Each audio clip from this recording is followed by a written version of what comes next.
A questão de não querer fazer pra não errar é pura vaidade no final. Só que muitas vezes, pelo outro lado, a pessoa tem a seguinte questão: eu não vou lançar, eu não vou fazer, eu não vou começar. Por quê? A pessoa fala, porque eu estou estudando, preparando, eu estou analisando, eu estou sempre um gerúndio, estrategando. Por quê? Porque a pessoa não quer fazer no risco do erro, porque essa pessoa não quer ser taxada como alguém incompetente. E eu lembro quando eu comprei o Uno, eu consegui pagar lá, juntando dinheiro e tudo, que eu fui pegar o Uno, eu tive que ir de ônibus pra pegar o carro, e aí eu lembro que eu corri atrás do ônibus pra poder entrar no ônibus. E eu comecei a rir, porque eu falei, cara, é a última vez que eu vou correr pra entrar no ônibus da minha vida. Teve um dia que a gente desceu do avião, a gente tava voltando, e meu time botou lá no aeroporto, no hangar, a Lamborghini e o Uno, os dois um de frente pro outro. Quando eu desci, meu passado e meu presente. Foi um choque. Eu olhei e falei, o que tá acontecendo? 7 anos. Entre 7 anos. De não ter o garrafão da água pra poder ter o próprio jato, o Lamborghini e os negócios todos. Chegou pra mim e falou assim, você quer ser um menino da startup ou sócio de uma empresa bilionária? Um sócio de uma empresa bilionária não anda assim. Para de cair nessas coisas de internet. É igual a galera fica aí, não, o Mark Zuckerberg, o Bill Gates usa relógio Casio, o Jeff Bezos, o que lá. Cara, não cai nessa porra que é mentira. O cara usa relógio Casio que ele não gosta de relógio, mas ele tem um barco de 500 milhões de dólares. Às vezes as pessoas tentam criar umas histórias, entendeu? Um mimimi. Pra justificar. Ai, olha como o cara é simples. Simples usando a camisa da Loro Piano, que é R$2.500 a camiseta de malha. Internet e a sociedade fica tentando achar umas coisas pra criar narrativas que não são verdade.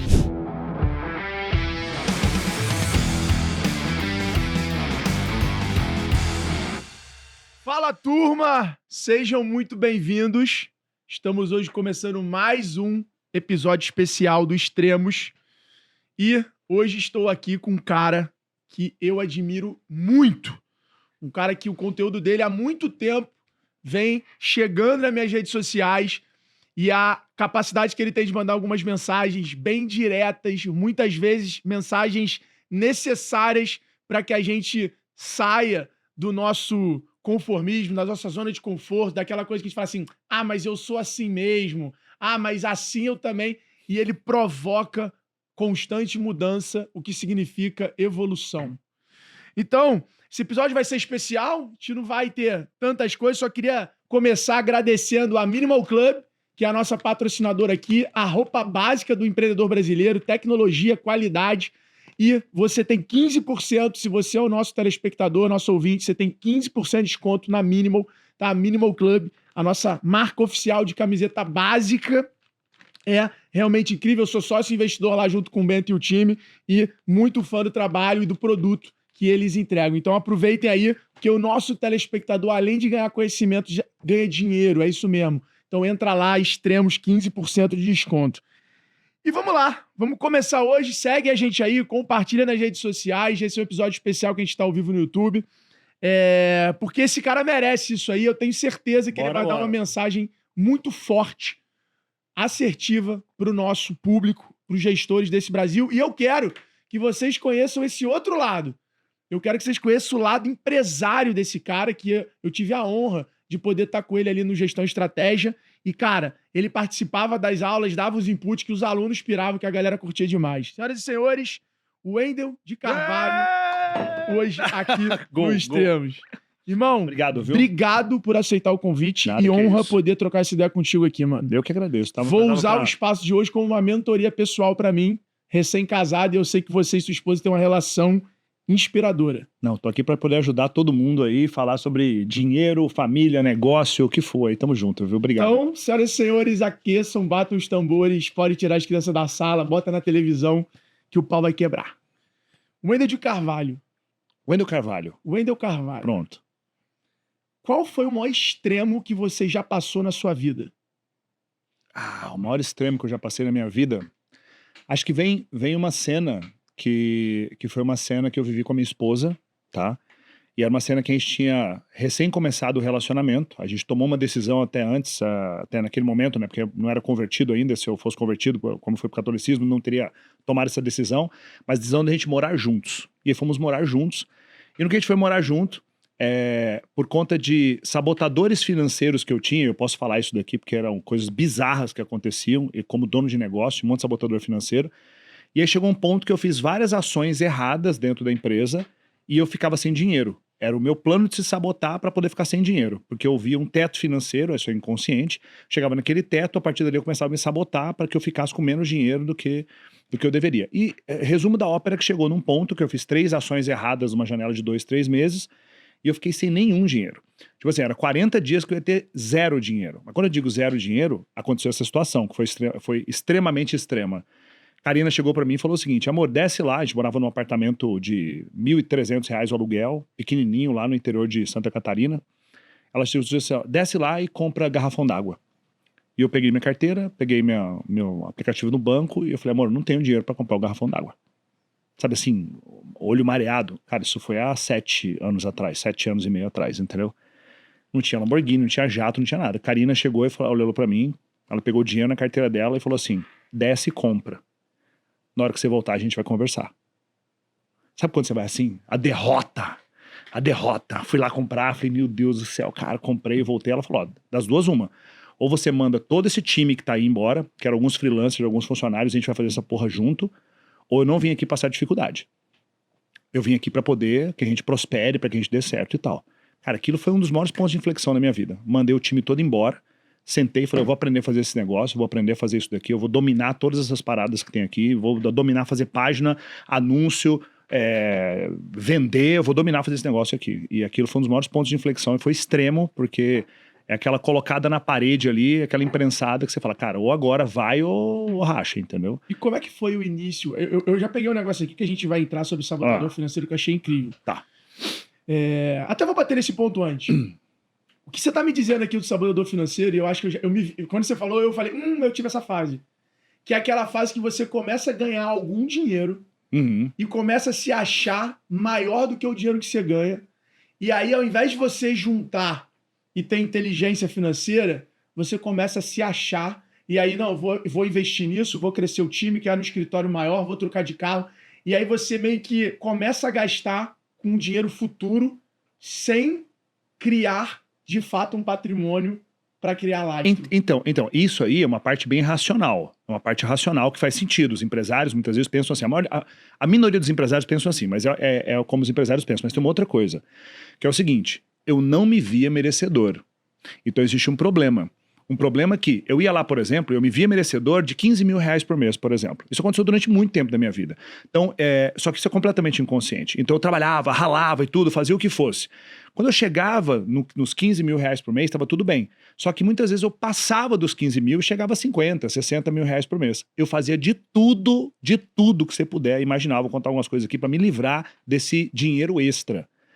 E esse dinheiro extra não ficava. E aí, era isso, ao invés de você juntar e tal, você não, comprava o negócio, investia na empresa. Mas é o porquê que eu fazia. Porque eu não... Quem sou eu para ser mais rico que os meus pais? Quem sou eu para ter muito mais dinheiro que a minha irmã, que ela foi criada igualzinho foi criado? Será que é justo eu estar fazendo 50, 60 mil, enquanto minha irmã está fazendo 4, trabalhando lá na usina de álcool, lá no interior do Mato Grosso? Todas essas questões são ocultas, são questões subconscientes, mas elas estavam lá. Quem sou eu para ser o primeiro milionário da família? Nesse ritmo, eu vou ficar rico pra caralho. Não, mas quem que da minha família ficou rico pra caralho? Mas ninguém. Tu percebeu isso mais pra frente. Mais pra frente, depois de anos me sabotando. As pessoas não têm a menor ideia disso. Elas simplesmente acham, é uma coisa oculta na minha vida, é o governo que tá taxando imposto, é o concorrente e tal. E a pessoa não consegue perceber que são movimentos dela. Aí o que aconteceu? Eu arrumava treta com um bom funcionário, mandava o cara embora, porque eu também tinha síndrome de herói. Se eu tenho síndrome de herói de guerreiro, eu preciso de uma batalha o tempo todo pra eu estar tretando. Eu tretava com tudo pra que eu pudesse ser o salvador da pátria. Isso acontecia demais. Pra você ter uma ideia. Era tão bizarro isso. Eu morava no interior de Florianópolis ali, porque eu morava em Cuiabá, e eu precisei ir para Florianópolis para me afastar da minha mãe. Isso é uma história que a gente pode entrar aí, porque minha mãe era boa demais. E é um processo importante do homem para amadurecer, ele tem que se afastar do feminino, ele tem que se afastar da mãe. Minha mãe era boa demais, minha mãe me debilitava. Ou seja, era tão boa que eu ficava sem grana no dia 20. Não, meu filho, tá aqui um dinheirinho pra você botar gasolina no carro. Tá aqui um dinheirinho pra você. Ela ficava o tempo todo me ajudando demais. A minha mãe foi assim comigo. Exato. E o que acontece? Isso vai fazendo a pessoa se tornar incapaz. Porque aquela coisa, tá ficando pesado, alguém tira o peso de você. Você não desenvolve o músculo. Eu preciso que ele passe pelo processo de sofrimento, passe pelo processo de dificuldade. E eu precisei me afastar da minha mãe. Fui pra Santa Catarina. Quando cheguei lá, conheci a Karina, enfim, a gente começou um relacionamento. Só que nessa jornada... Nossa, eu comecei a falar da minha mãe, agora eu nem lembro onde é que a gente estava. Cara, mas calma aí, que foi uma parada que me pegou, tá? Porque veio a cena da cabeça que a minha vida A sua prosperou quando meu pai quebrou Sim. e eu meio que... Agora é por mim, não tem herança. Exato. E eu cresci com essa coisa do sou filho único, pô. Meu pai construiu a condição boa. Meu zero já é muito pra frente. Sim. Então, Total. eu acho que eu vivi exatamente o que você tá falando. Algo parecido com isso, exato. E aí eu precisei me afastar da minha mãe para que eu pudesse ir para Florianópolis, para que lá eu pudesse construir uma coisa do zero, sem a possibilidade de dar errado. Porque aquela coisa, se desse errado, não tinha ninguém. Você Era concorda eu, que o ego é essa fonte de energia? Que ter Ah, que, tipo assim, na hora que você fala assim, mano, eu sinto isso, tá? Porra, eu não quero mostrar que eu fracassei, meu irmão. Eu vou aguentar mais, eu vou até o fim e vou tentar o impor, eu não vou desistir. Eu senti em vários momentos da minha vida que o meu ego de não querer ser fracassado e de querer provar pro meu pai que eu conseguia chegar, independente dos padrões dele, que ele me impunha, né? Tipo, tem que acordar cedo, tem que fazer isso. Eu falava, meu irmão, eu tenho que trabalhar pra caralho e dar resultado. Se eu vou acordar cedo ou tarde, se eu vou falar inglês ou não, isso aí vai ser outra coisa, mas eu preciso trabalhar mais que os outros, aguentar mais que os outros. E eu lembro que esse ego de não chegar em casa dizendo... porque eu ouvi muito a vida inteira meu pai Sim. olhar pra mim e falar assim, te avisei. Muito. Meu pai jogou muito na minha cara. Meu pai foi meu grande mentor, tá? Sim. Meus skills de criatividade, de empatia... É puro hoje ele. É puro ele. Mas meu pai jogou na minha cara a vida inteira. Sempre que eu fazia uma merda, ele virar e falar, te avisei. Te avisei. Então isso começou a virar um calo em mim, que quando eu comecei a ter uma chance de sucesso, eu falei, mano, se der errado agora, ele vai falar, eu te avisei. Eu te avisei.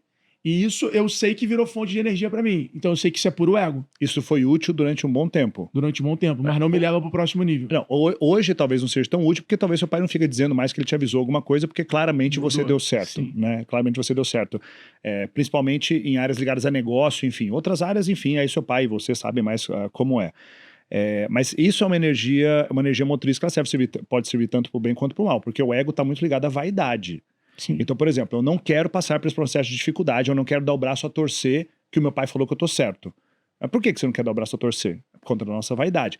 Isso é muito bom, por um lado, quando a pessoa tem esse input seu. Tá. Só que muitas vezes, pelo outro lado, a pessoa tem a seguinte questão: eu não vou lançar, eu não vou fazer, eu não vou começar.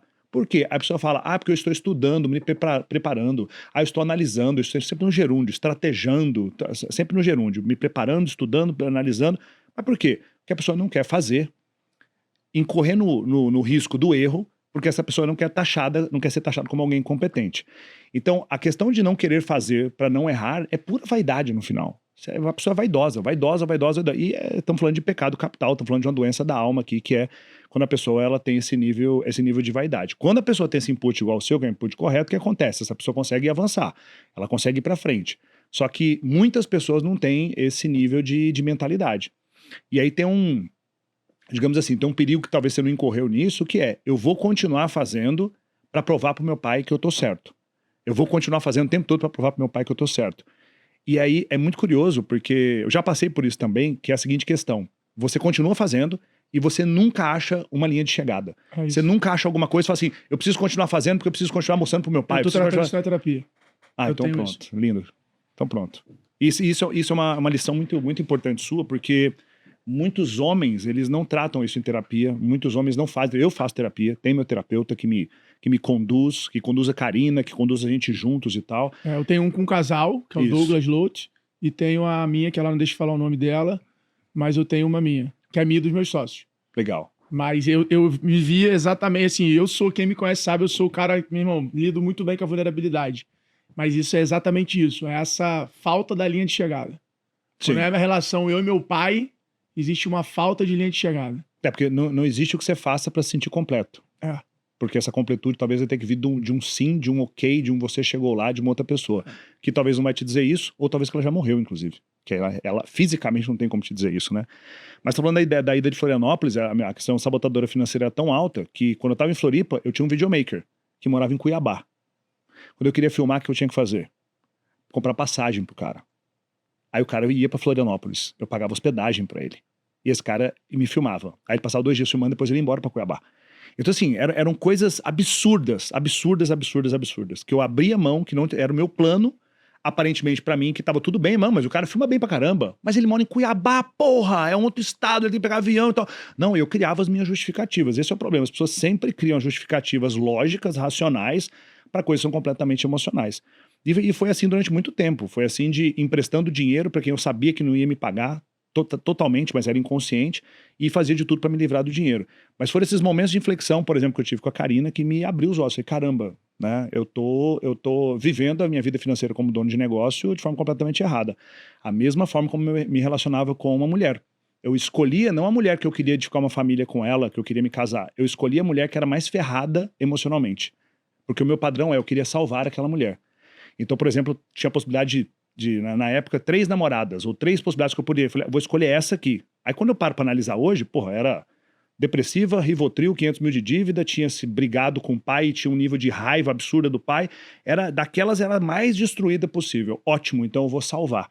Então, a questão dos padrões ocultos, ele leva a pessoa a construir um tipo de vida, ou um caminho, adotar um caminho, que talvez nesse caminho essa pessoa perca uma década da vida dela, por não entender o padrão. Quando eu entendi esse padrão, eu falei, peraí, eu não tô aqui pra salvar ninguém. Eu tô aqui pra poder arrumar um bom relacionamento amoroso. E aí entrou a Karina na minha vida. Então, quando eu me tornei mais saudável nisso, eu comecei... Como é que vocês se conheceram, mano? Não sei se você já falou isso publicamente. Cara, a gente se conheceu, foi muito louco isso, porque eu morava em Cuiabá, né? Eu nasci em Altaraguá, interior do Mato Grosso, morava em Cuiabá. E aí lá em Cuiabá comecei a fazer muitas palestras, né? Como treinador e tal, treinador júnior de uma empresa, comecei a crescer. Eu fiz hotelaria, trabalhei em recepção de hotel, trabalhei vendedor de varejo, tipo, sabe, Casas Bahia? Lá em Cuiabá tinha uma loja chamada Citylar. Foi uma rede de varejo grande, né, e tal. E eu sentava lá, eu vendia ferro de passar, linha branca e tal, vendedorzão mesmo e tal. Depois fui trabalhar com hotelaria, fiz hotelaria e tal, só que eu claramente falei, cara, isso aqui não vai me levar pra prosperar, isso aqui não vai me levar pra Você já tinha lugar. essa ambição? Total. Quando você se lembra ter ambição? Quantos anos você fala assim, mano, Cara, quando eu tinha, sei lá, 13 anos de idade, não, menos, uns 12 anos de idade, 11, 12 anos, eu ficava indignado de não ter dinheiro. E eu vendia suquinho no meu bairro. Sabe assim, peguei um dinheiro emprestado com minha mãe, comprei um isopor, sacolé, suquinho gelado e tal, e fiz o negócio, pegava o açúcar da minha mãe, né? E fazia parada congelada e saía vendendo. E eu ficava puto de não ter dinheiro. Eu falava, não é possível. Não é possível que os meus coleguinhas achem que tá tudo bem não ter um dinheiro pra poder ir num fliperama jogar um videogame, sei lá, ou pra comprar uma coisinha, uma coxinha ali no seu Zé ali. Então eu ficava indignado com aquilo. E a questão de chegar pra minha mãe e falar, mãe, me dá um dinheiro. E minha mãe falava, não vou te dar. Eu falei, cara, eu sou refém desse mundo, o que tá acontecendo? Não tem nada que eu possa fazer. Até que eu vi o picolezeiro vendendo, falei, pô, o picolé é uma fruta alta pra mim, sacolé eu consigo fazer aqui. Então começou lá. Então eu sempre... E aí, pô, eu trabalhava vendendo CD em loja de CD, lá em Cuiabá. Em Cuiabá não tinha, naquela época, pô, estamos falando aí de 20 e tantos anos atrás, não tinha um aplicativo que você descobre a música. Eu era esse cara em Cuiabá. Você chegava na loja de CD e falava assim, quem que é o Wendel? Eu falava, eu. Aí falava assim, então, tem uma música que eu ouvi que era... Eu falava, um pouquinho mais. Eu falava, essa música aqui, pegava o CD real, cara, real. Eu era o Shazam de Cuiabá, irmão. Achamos o Shazam físico. Eu era esse cara 20 e tantos anos atrás. Mas eu entendi assim, de Bach, Mozart, Yo-Yo Ma, até Megadeth, Angra... Halloween, de música clássica, passando por Tião Carreiro e Pardinho e acabando em hard rock ali, sabe? Então, quando eu trabalhava em loja de CD, eu falei, tá, beleza, tô trabalhando aqui, tô sendo o melhor vendedor, como é que eu faço pra fazer mais dinheiro? Vou comprar perfume e vou vender. Aí eu ia lá e comprava um perfume e vendia pra uma pessoa. Cara, era isso. Minha vida era isso. Era assim, como é que eu faço pra poder fazer mais dinheiro? Beleza, eu tô com tempo livre aqui, vou fazer recepção de formatura. Aí eu trabalhava em loja de CD, fazia faculdade, vendia perfume e ia fazer recepção de formatura quinta, sexta, sábado e domingo. Era todo o tempo que eu podia. Dormia, sei lá, 4 horas por noite. Aí eu dormia no meu intervalo no shopping, quando tinha 20 minutos pra fazer o lanche, eu comia alguma coisa, ia pro banheiro e dormia sentado no vaso do banheiro, encostado com a cabeça na porta, botava o celular pra despertar. Cara, foi isso anos. Cara, anos. sabe a loucura? Eu não tinha ambição, mano. Não, eu precisava fazer dinheiro. Não. Então, mas eu tô falando disso assim, me veio na cabeça mas aqui. Mas o quê? Você diz missão o quê? Não, ambição. A ambição. Uhum. Eu não tinha ambição. O meu pai, numa fase da nossa vida, alugou uma casa em Angra, no Porto Frade. Animal. E ele alugou porque, na verdade, a empresa ajudava ele, porque lá vários clientes da empresa tinham casa. Eu não sabia disso nessa época, eu fui saber isso com 25 anos. E eu não entendia porque que a gente tinha casa lá, sendo que a gente era o mais pobre do condomínio. E foi nessa época da minha vida ali, dos 15, 14 aos 18, que conviver com aquela galera, que ver os meus amigos andando de motinho, que vê os meus amigos saindo de barcão, eu olhar e falar assim, falar pro meu pai, pô, pai, por que o barco deles é maior que o nosso? Por que os caras têm mais dinheiro pra ir no crepe comer à noite do que... Por que ele foi pra Disney todo ano e, pô, eu nunca fui? Eu só fui no meu intercâmbio. Você tinha que idade? Tinha 15 pra 16. Ali o meu pai, não sei se consciente ou inconscientemente, forjou a minha ambição. Ali eu perdi a namoradinha pro cara que tinha dinheiro e eu comecei a falar, porra, eu vou ter dinheiro também. Porra, eu quando crescer vou ter um barco maior. Ali começou a construir uma ambição no Alfredo. Assim. Então, seu pai foi, consciente ou inconscientemente, ele foi muito sábio. Ele escolheu ser, digamos assim... O menor da mesa. Exato, o mais pobre no bairro dos mais ricos, porque isso vai mudar a tua ambiência, vai mudar a tua frequência mental, vai fazer com que você veja... Tem que ter um controle do ego gigante. Gigante, porque normalmente gigante. você prefere ficar na cobertura do teu prédio do que ir para um apartamento normal de um prédio melhor que o teu. Exato. Então esse foi um caminho que eu precisei traçar. Eu era relativamente conhecido em Cuiabá por conta dos eventos que eu fazia, só que eu falei, eu não quero, e nada contra, eu amo Cuiabá, amo as pessoas de lá, tenho muitos amigos, sou muito grato, mas eu falei, eu não quero ser rei em Cuiabá. Entendeu? Eu não quero, porque quando eu saía de Cuiabá e ia fazer uma palestra ou tentar vender um treinamento, alguma coisa em São Paulo, pô, mas cara, de onde? Cara de Cuiabá tinha isso 20 anos atrás. Hoje talvez bem menos, por conta da difusão na internet, né? Então eu falei, pô, eu não quero ser rei aqui. Eu preciso ir para um lugar onde eu sou ninguém. E quando eu fui para sair de Cuiabá e fui para Santa Catarina, depois Rio de Janeiro, depois São Paulo, foi essa jornada. Eu não quero ser rei aqui, porque é muito sedutor ficar sendo rei dentro daquele lugar menor ali, entendeu? Então o seu pai estava completamente certo. O ambiente, o Gabriel, eu faço isso muito com meus amigos. Pego meu filho Gabriel, que inclusive, não sei se você sabe, em dezembro vai nascer minha neta. Serei vô em dezembro. Sensacional, Lívia tá vindo aí em dezembro. Mano. Pois é, e aí eu pegava o Gabriel quando ele era menor e levava ele para ter experiências, porque durante a vida do Gabriel, quando ele era menor, quando ele tinha, sei lá, 7, 8, 10, 12 anos, eu meti um monte de crença ruim na cabeça dele sobre dinheiro. Eu era o tipo de idiota que via alguém que tinha dinheiro e eu falava, essa pessoa tem dinheiro porque essa pessoa roubou, porque essa pessoa fez isso, fez aquilo. Então, durante muito tempo, fui colocando essas crenças dentro da cabeça do Gabriel. E para poder curar isso, eu criei outros eventos na vida dele para que fossem eventos de estímulo para que ele pudesse ter a visão financeira dele reconfigurada, né? E aqui? Hoje você é um cara, meu irmão, com grana, com reconhecimento, reputação. Qual foi o momento, o evento da tua vida que você falou, pô, rei? Que você ganhou um dinheiro assim que você falou, meu irmão, existe um dinheiro muito maior. Tipo aquele dia D ali que a gente sabe que quem ganha grana sabe, que naquele momento você nunca mais vai se esquecer. Acho que tem dois momentos, eles são muito próximos, e um levou ao outro, né?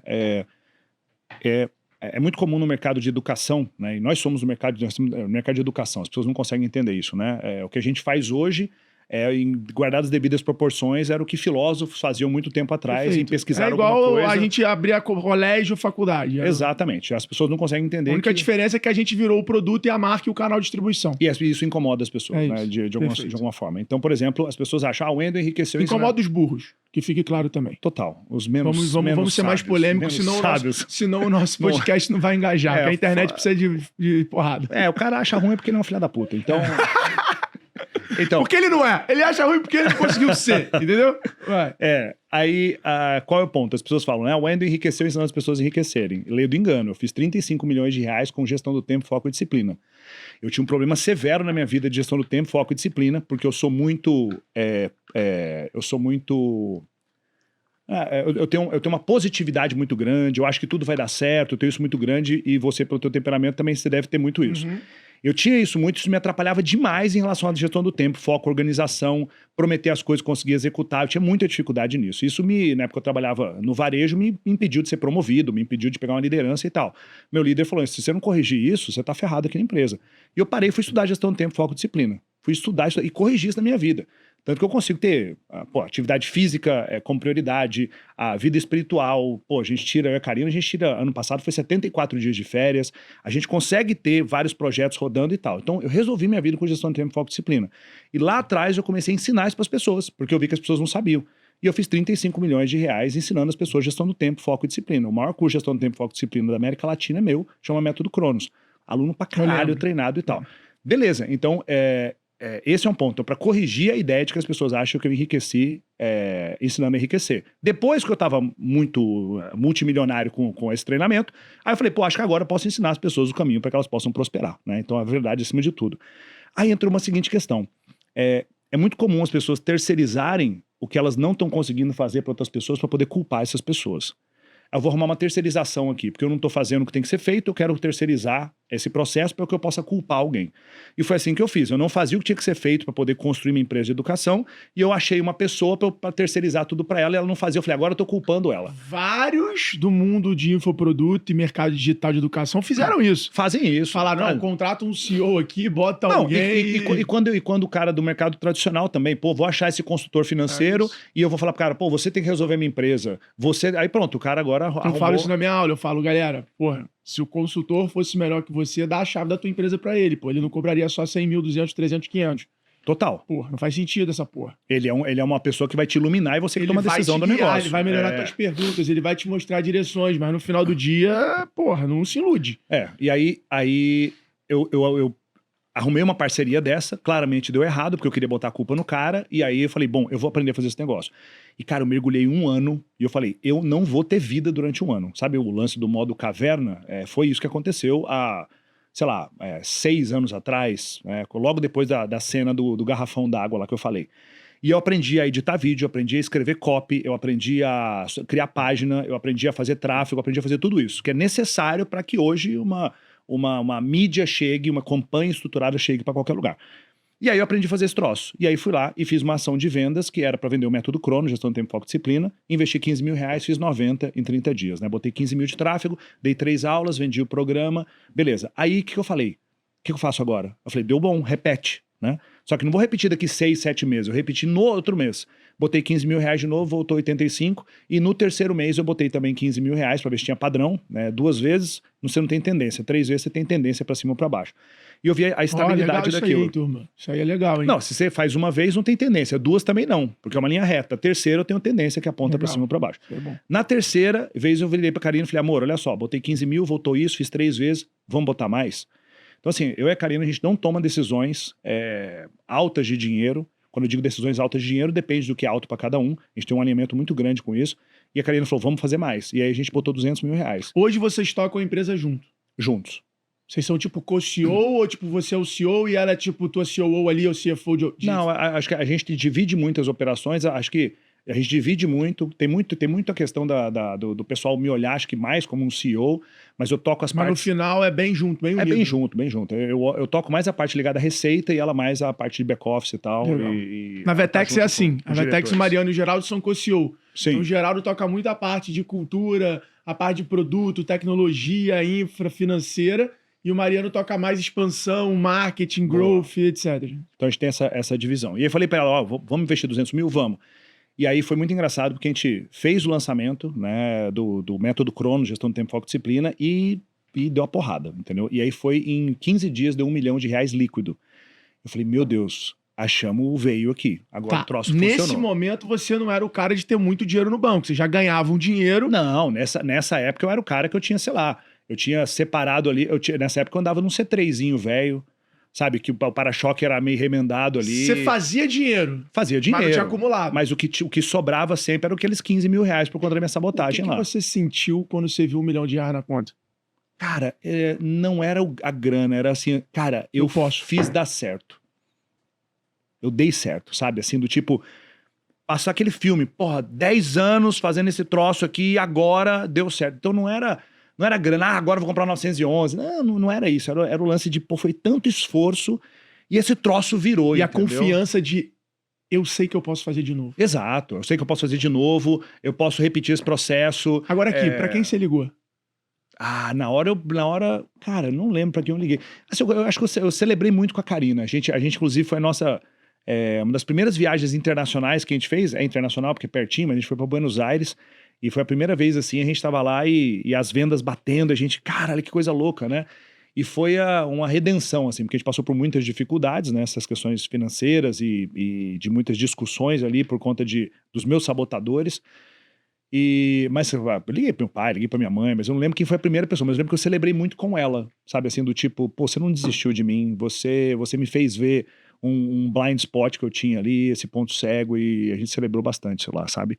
E aí, logo na sequência, a gente fez de novo, eu até brinco, né, que eu demorei 36 anos da minha vida para fazer o meu primeiro milhão e 60 dias para fazer o segundo. Né? Então foi muito emblemático isso, porque eu aprendi a fazer o primeiro, a gente repetiu o processo, com melhorias ali e tal. E foi muito emblemático porque foi um dia que eu falei pra Karina, eu falei, amor, eu não quero sair do C3 pra gente ir pra um Corolla, porque era meio que um caminho natural pra todo mundo. Eu falei, eu me recuso, eu não vou ter um Corolla. Esquece, eu não vou ter um Corolla, né? Eu tive um Corolla. Eu não tenho nada contra que tenha um Corolla. Não, mas é isso. Eu entendi. Eu não queria passar. A mensagem eu entendi. Eu queria pular a etapa, eu queria mas pular a etapa podendo fazer isso, né? Que é ir pra uma Mercedes ou pra uma BMW, e a gente tinha uma Mercedes que era a Mercedes que eu queria, que era CLA 250, Mercedes de 200 mil na época. Eu lembro que foi muito interessante, porque na minha vida eu sempre comprava as coisas pagando muito juros, porque eu não conseguia adiar a recompensa, eu queria coisa agora e tal. E financeiramente eu sempre fui me ferrando muito por conta disso, de comprar sem poder e muitas dessas coisas. É que você passa... Acho que é legal a galera saber disso, porque quando você, galera, tem dinheiro e compra financiado, existe uma inteligência financeira por trás de um financiamento. Às vezes o teu dinheiro no banco rende mais do que os juros que você está pagando para o banco. Então você tem um delta em cima do que o teu dinheiro está rendendo e dos juros que você está fazendo. Por isso que rico, de verdade, com dinheiro no banco, com liquidez, ele compra as coisas parcelado. Porque, se é parcelado sem juros, a não ser que o desconto que você consiga seja acima de 15%. Hoje em dia, aí você compra à vista, porque você tem o dinheiro. Mas se não, você deixa o teu dinheiro rendendo e automaticamente é como se você estivesse comprando aquilo com desconto, com o próprio rendimento do teu dinheiro. Agora, isso que o Wendel está falando é muito importante, porque quando você parcela as coisas para ter aquilo que você não pode ter, você está literalmente criando um novo chefe para você. Porque os juros é como se você estivesse pagando um salário para alguém. Então você automaticamente passou a ganhar menos dinheiro para ter aquilo que você quer ter. E tomar cuidado, porque tem coisas que você tem e você faz dinheiro com aquilo. Só que tem coisas que você tem e você gasta dinheiro para ter aquilo. Aí é duplo prejuízo que você tá rolando. O caso de quem não tem grana, claramente é esse segundo caso. Você compra porque você quer ter o prazer, você quer ser aquilo que você não pode ser naquele momento e tal. Isso aconteceu muito, foi a tônica da minha vida e a tônica da vida da maior parte das pessoas. Só que teve esse dia que eu fui lá, a gente comprou a Mercedes, aí choramos, eu e a Karina, porque, foi um sonho realizado. Carro é um negócio muito importante para mim, eu valorizo muito a questão de carro. E aí, ao mesmo dia, a gente comprou o carro à vista, fez o Pix lá, né, TED naquela época, né, do carro à vista, os 200 mil, e eu também investi 200 mil numa conta de investimento. Então, eu fiz isso, eu fiz a TED dentro do carro, né, eu comprei o carro aí, no mesmo dia, quando eu cheguei em casa com o carro, eu fiz a TED de 200 mil para conta de investimento, falei, cara, eu tô fazendo a coisa certa. Sabe quando cai a ficha? Cara, comprei o carro, que era o carro dos meus sonhos até então, e meu Deus. E ao mesmo tempo eu fiz... botei 200 mil na conta de investimento que eu não tinha nada investido. Cara, eu tô fazendo a coisa certa. Então ali caiu essa ficha, assim. Acho que foi quando essa chave virou. Eu falei, putz, um novo horizonte se abriu, sabe? Que o nariz fica pra fora d'água ali. Você fala, putz, teu nível de confiança muda também. Muda muito. Eu lembro, cara, que esse momento aconteceu pra mim no dia que caiu o dinheiro da venda da X-Tech. Que ano foi isso? Foi no 2018. Foi em dezembro de 2018. E eu lembro exatamente disso. Nunca vou me esquecer. Eu sentado no bar, a gente tinha assinado tudo. Eu sentado no bar, o meu sócio na minha frente, o Ricardinho. O Jordão não tinha ido porque não tinha vaga no helicóptero. A gente teve que pegar o helicóptero para ir assinar. O meu advogado, o assessor do meu advogado, o advogado dos caras e o outro advogado dos caras aqui. E aí eu fiquei com o telefone ali dando F5 e era isso. Eu sempre vinha a minha conta ali com 10 mil reais, 17, aí já arrumava alguma coisa pra comprar, botava xenon no carro, trocava a roda, comprava viagem, começava a ver o dinheiro na conta, ia pra balada, falava, vou pegar um camarote e tal. Então eu me sabotava, eu não ficava acumulando. Eu tava sempre, quando dava um pouquinho mais do que eu tava acostumado a ver na minha conta, eu falava, tá sobrando, posso viver. E aí eu ia nisso e me ancorando no, mas meu pai tem uma condição legal, tal. Então, é pra eu viver mesmo, o que eu produzo é pra eu viver. Sem a mentalidade de construir a minha própria jornada, a minha própria riqueza. E aí, quando eu lembro do dia, irmão. Eu dei o F5. Quando eu voltei, eu vi 7 dígitos na conta. O olho encheu d'água, eu não acreditava. Liguei pra minha mãe. Liguei pro meu pai. Liguei pra 2 amigos meus. O Nicolas, que trabalha comigo hoje, é um deles. Olhei aquilo ali e falei, cara, não acredito que eu passei dessa arrebentação. E aí a minha lição nesse momento que eu criei pra mim, e aí eu acho que vale compartilhar com a turma, foi estabelecer um novo zero na minha vida. Naquele dia eu falei, eu nunca mais vou ter menos de R$1 milhão na minha conta. Peguei 1 milhão, botei em CDB e falei, só existe o dinheiro que esse dinheiro produzir. Esse dinheiro não existe. Eu não vou permitir que eu tenha vontade de ter coisas que diminuam esse novo zero da minha vida. Porque eu sei que esse novo zero vai ser isso. Esse novo zero vai me dar tranquilidade. Esse novo zero. E aí eu esperei a segunda parcela cair para começar a ter as coisas. Sensacional. O novo padrão foi definido. Foi definido. O novo standard foi alcançado. Sensacional, parabéns. E aí eu dormi no sofá da casa do TG. TG, vamos sair, vamos pra balada. Eu falei, não, mano, eu não vou mexer. E se eu não me engano, a primeira parcela tinha caído exatamente, tipo, 1,5 milhão, mais ou menos. Só que eu tinha prometido pros caras que começaram a empresa junto comigo, como eu tinha 90%, que eu ia pegar uma parte do dinheiro que eu ganhei e ia dar pra eles. Então, meio que essa diferença era meio que pra pagar essas coisas.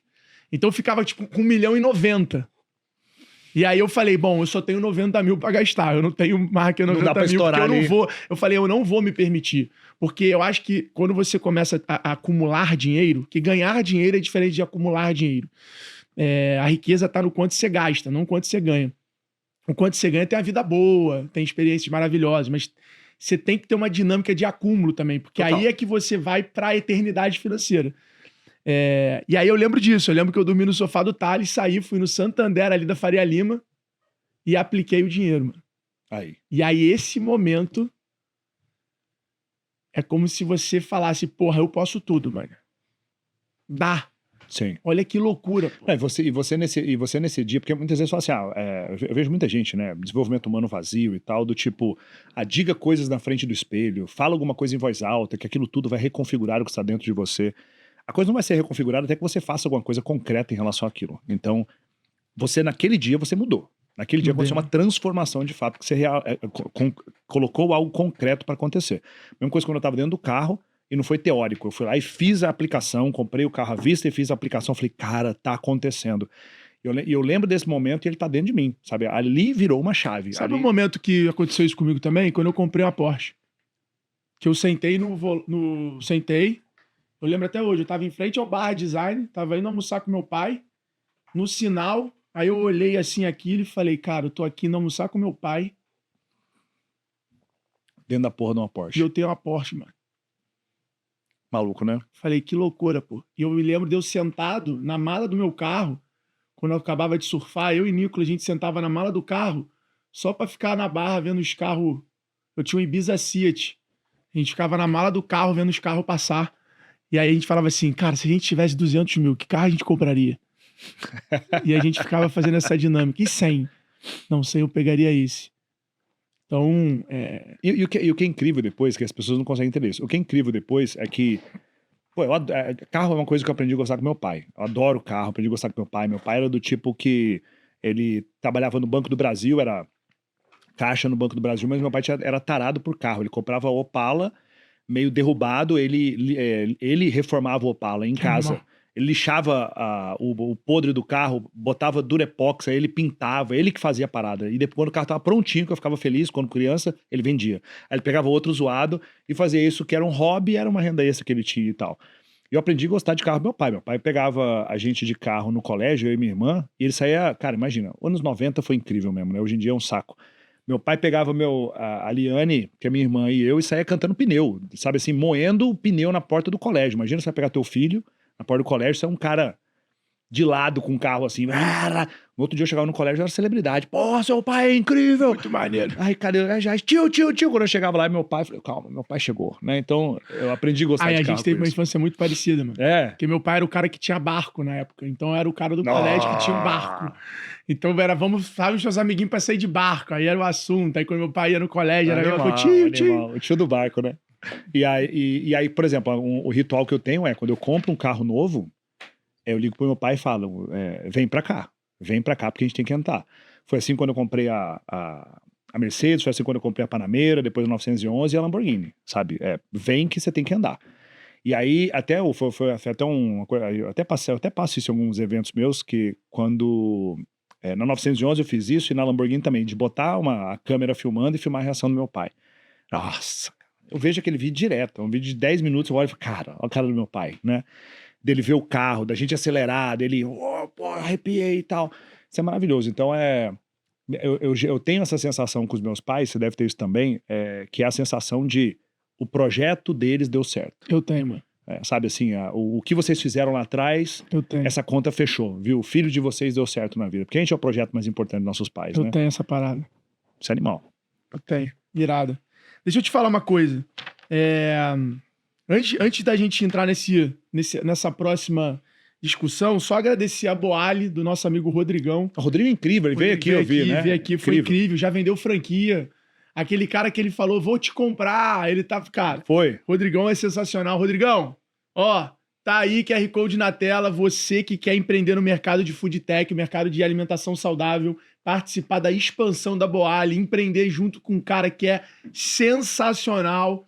Cara, aponta aí o teu celular na tela ou vai no link da descrição que a Boali tá procurando empreendedores que querem participar da expansão dela no Brasil através do modelo de franquia. E o G4 aqui, quem é nosso telespectador, quem é nosso ouvinte, quem é aluno do G4 tem condição especial para adquirir e entrar aí numa franquia da Boali. E além de tudo, para você que quiser entrar, você ainda vai ganhar uma G4 Traction. Então você fechando uma franquia da Boali, você ganha a participação na G4 Traction, que é um programa aí para formar você, para quando a tua loja ficar pronta, você já ser um gestor ainda melhor. Então aproveitem e brigadão, Rodrigão, pelo apoio aqui no Extremos.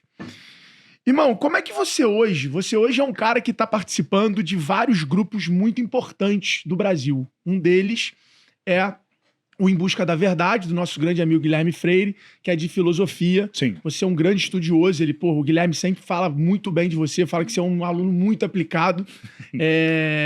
Mas eu te vejo em vários outros grupos de grandes empresários, cara, tudo que constrói Brasil, você tá participando de alguma forma, com uma humildade incrível, né? Galera, até publicamente falar isso aqui, reconhecer. Esse cara simplesmente ligou pro vendedor, comprou e de repente eu chego pra dar aula, tá ele sentado lá de aluno, brother. O cara conhece a gente, nosso amigo, tipo, ele não pediu, ele não ligou, ele não fez nada. Eu ainda falei, pô, tá de sacanagem, como é que tu não me avisa que você vem aqui? Ele falou, irmão, tô aqui de aluno, me esquece. Então assim, de uma humildade intelectual bizarra.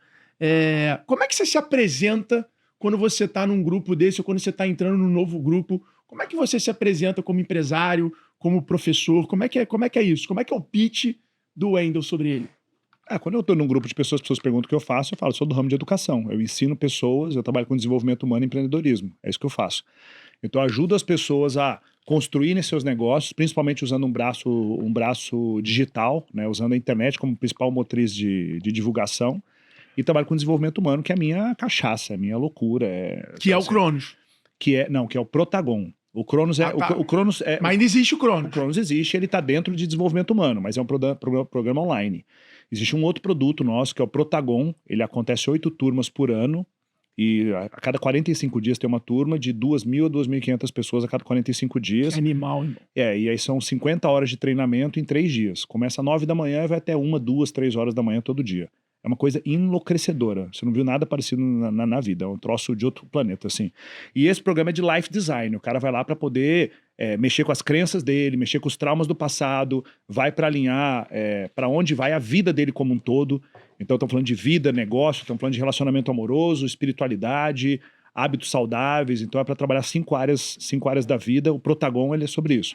E lá o cara sai do avesso. O cara fumava, para de fumar. O cara era todes, deixa de ser todes. O cara Eu já tive muito feedback de quem foi. Não, muita gente que foi, bonito. que é aluno nosso, fala, tipo assim, pô, foi animal, foi muito maneiro e tal. Os caras não estão casados. Sai transformado. Os caras não são casados, casam. Os caras não têm filho, tem filho. Vai pro jiu-jitsu. O cara volta pra ir pra missa.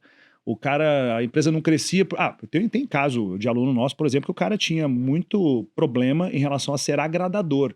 Ele era um pleaser. Eu tenho esse problema, sabia? Mas eu tô tratando isso. Não, mas você tem num nível provavelmente diferente do que ele tinha. Deixa eu te explicar o que ele tinha. Ele tinha, por exemplo, uma estética automotiva. Tinha 2 unidades. Ele não conseguia ter mais. Porque todo carro tinha que ser liberado, ele tinha que estar lá. para ele entregar a chave do carro pro cara e ver assim, será que ele gostou? Então ele tinha essa trava, nesse nível. Todo mundo tem algum nível de querer agradar as pessoas, mas tem níveis que são patológicos. Ele não crescia. O cara foi no Protagon, destravou, o cara em 2 anos tem mais de 80 unidades. Então ele saiu de 2 para 80, ele abriu 78 unidades. Ele saiu, franqueou, falou, nossa, esse troço agora vai pras cabeças. Porque ele deu a destravada em relação às questões comportamentais dele. Então o Protagon é desenvolvimento humano na veia. Quantos alunos tem hoje o teu grupo educacional? Quantos alunos eu já tive? Não, quantos alunos você tem? Tudo que eu vendo é pela Hotmart. Então, dentro da Hotmart, a Hotmart, não sei se você sabe, é a maior empresa de treinamento Joãozinho online já veio aqui, pô. do mundo. Sim. É a número 1 do mundo. E dentro da Hotmart, eu sou o player número 1 até agora, com a graça de Deus. Eu tenho 1.100.000 alunos únicos lá. 1.100.000 CPFs. De tudo. De compra de low ticket de R$19,90 até compra de high ticket de 45 mil. De tudo. 1.100.000 clientes alunos. únicos. Únicos. Aí tem gente que comprou 4, 5, 6 produtos, enfim. É um bocado de gente. É muita gente. Irmão, que porrada. Sinistro, pô. Um clima se instaurou aqui. É óbvio. A internet precisa sentir esse clima. É um número, é um marco. É um marco. É engraçado que eu não fico muito aficionado no lance dos números, né? A Hotmart que me lembra disso e tal. E teve uma época que eles falaram, você sabia que você tem 850 mil clientes únicos? Nossa, muito, né? Caramba, que coisa incrível e tal. E aí eu esqueço desse troço. Eu não fico lá na pira, vão bater 1 milhão de... Aí outro dia eles mandaram um outro relatório que era, sabia que você chegou a 1.100.000? Eu falei, meu Deus, é bastante, né? Não, irmão, tô chocado. Tô chocado. A quantidade de negócio que dá pra construir com isso é... Sim, a gente tem olhado para outras coisas que a gente consegue plugar para poder criar... Faço questão de te ajudar, mano. Criar ecossistema. Dá pra fazer muita coisa. Sim. Animal. Eu tenho pensado muito na seguinte jornada, né? Que eu acho que todo mundo pode pensar disso de alguma forma, não sei como é que você pensa, mas eu comecei a olhar o seguinte. Esse cara que vem e ele se conecta a mim, ele se conecta por conta dos valores. A gente tem os meus valores. Eu encontro o cara fala, Wendel, poxa, minha energia masculina foi pra esse lugar, eu tava desconfigurado, eu acredito no que você fala, pô, voltei pra missa, voltei pra treinar atividade física, deixei de ser filho da minha esposa e voltei a ser marido da minha esposa, assumi o controle da minha empresa porque tinha deixado tudo pro time tocar. Então, os valores são muito bem alinhados. Aí que eu começo a pensar, esse cara vem por conta dos valores.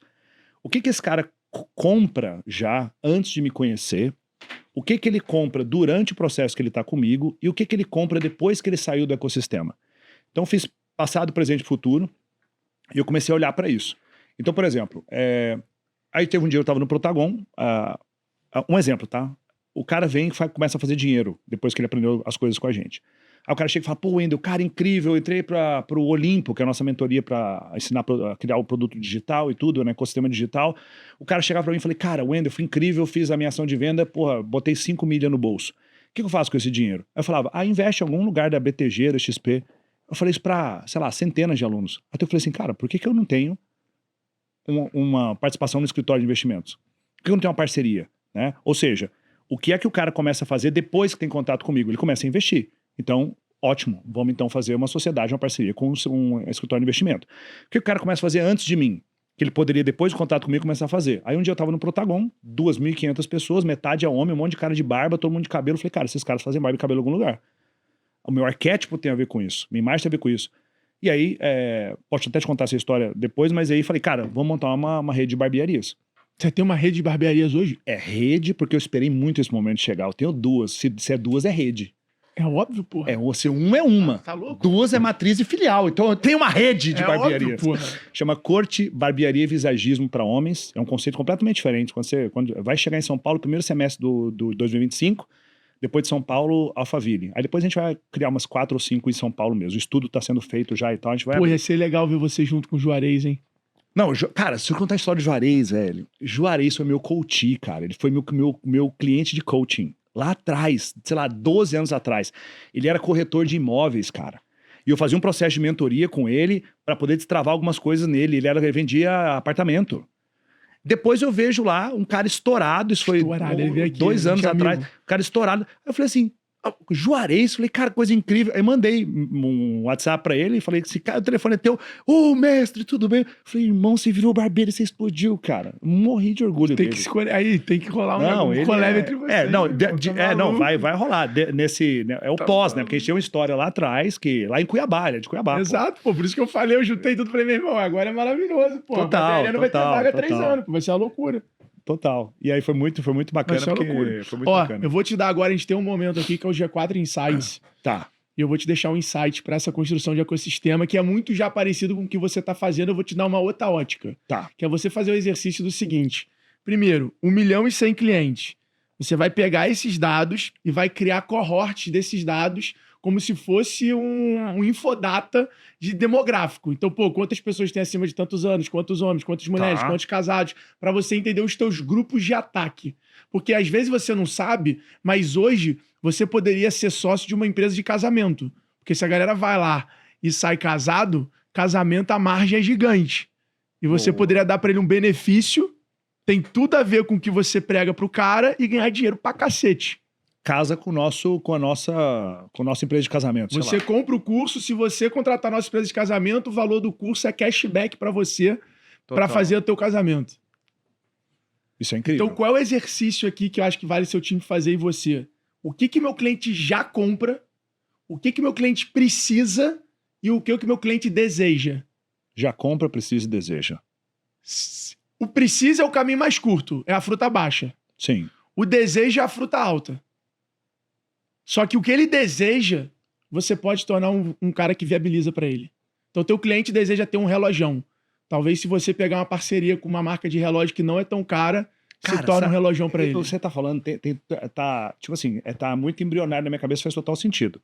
Eu até peguei uma empresa que é, por exemplo, a galera vê o quanto eu gosto de carro e quanto isso é uma coisa importante. E não é gosto de carro igual os caras fazem de, vou pegar aqui o carro, fazer vídeo e tal. Não, eu gosto de andar com o carro. Eu gosto de botar o carro para uso de fato ali. Pô, eu vou de Lamborghini pro jiu-jitsu 3 vezes por semana. Eu não sou o cara que eu tenho um carro de esportivo e ando uma vez por mês, entendeu? Eu ando todos os dias com o carro. Eu falei, cara, faria sentido os caras do meu ecossistema verem, eles querem comprar, sei lá, a primeira Porsche deles, ou um carro melhor, uma primeira Mercedes, BMW. Por que eu não tenho uma parceria, uma sociedade com uma loja de veículos de luxo? E aí falei, pô, não vou colar no Paito, né, pô, né? E aí peguei uma loja bem menor e fui lá e falei, cara, vamos fazer uma parceria assim, assim. Não, não estamos precisando de nada e tal. Eu falei, cara, o cara, ele não tá entendendo o que tá acontecendo, ele não tá... Eu te ajudo. Eu tenho já a concessionária pra te fazer. Então eu toparia... Tá fechado, a concessionária tá fechada. E se quiser falar com o Paito, eu te boto com o Paito. Não, o Paito eu conheço, eu troco... Você deve comprar lá, pô. Comprei lá. Mas eu faria com uma rede de concessionária grande, que vai conseguir te dar o portfólio completo e operar de um nível bizarro. Mas eu acho que esse exercício, cara, tanto o lance de quebrar em grupos e o lance de o que eles já compram, que é mais fácil eu fazer. O que eles desejam, o que eles precisam. Que aí você vem, o que vale a pena ter parceria, o que vale a pena eu ser sócio e o que vale realmente a pena criar do zero, que é a fruta mais alta. Criar o meu. Não, isso aí faz total sentido. Então, tanto que empresa de investimento, eu tenho parceria. Se a parceria for bem nos próximos 2 anos, a gente avança para uma sociedade. Mas vou te dar um exemplo. Quando eu fui ver a pica que é criar um escritório de investimento, falei, cara, isso aqui é uma fruta muito alta. É isso. Exatamente isso. Mas, por exemplo, vou te dar uma ideia. Relógio, que deve ser um negócio que o cara, né, você gosta, etc. Você faz hoje uma parceria com uma Brightly, que é uma marca foda, com um relógio com o símbolo do Protagon, com as cores do Protagon, e um relógio que custa $5.000. Sim. Ou seja, vira um relojão super acessível com branding, pro teu cara sair de lá e comprar e tá montado num relógio que, pô, ajuda ele a criar autoridade, ajuda ele a, porra, conquista, a uma marca de, porra, 140 anos, etc. Sim. Animal. E entra no desejo, porque o cara tem o desejo. Aí faz uma edição limitada, aí faz... Não, e é assim, você fala, eu quero 20, quero 30. Cara, faz esse exercício que, juro, 1.100.000 é uma parada muito maneira. Eu, no teu lugar, contrataria 2 pessoas só pra ficar buscando negócio em cima disso aqui, mano. Tem que jogar isso na mão do time de... não. Criaria uma área de novos negócios só pra falar, meu irmão, eu quero comitê mensal pra vocês me apresentarem ideias pra gente ou captar patrocínio, mantenedores, né? Pessoas que vão estar conectadas não só num evento do Wendel, mas que vão estar te dando 2 milhões por ano para estar em todos os eventos do Wendel, entendeu? Sim. A gente faz isso aqui, é uma fonte de receita relevante, assim, tipo, 10 milhões por ano. Então... E é lucro, né? 10 milhões de lucro. Exato.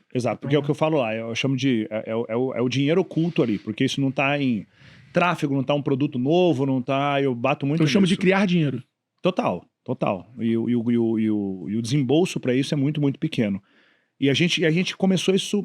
É que a gente começou isso há pouco tempo. A gente começou isso tem 3, 4 meses. Tá muito incipiente ainda, né? Mas conta comigo. Se precisar falar com a galera que vai tocar isso lá porque estamos falando do quê? Estamos falando de um ecossistema de eventos que tem 14 eventos por ano, 30 mil pessoas, 90% são donos de negócio, sabe? E dá Quanto você fatura hoje por ano com todos os grupos, com todas as empresas?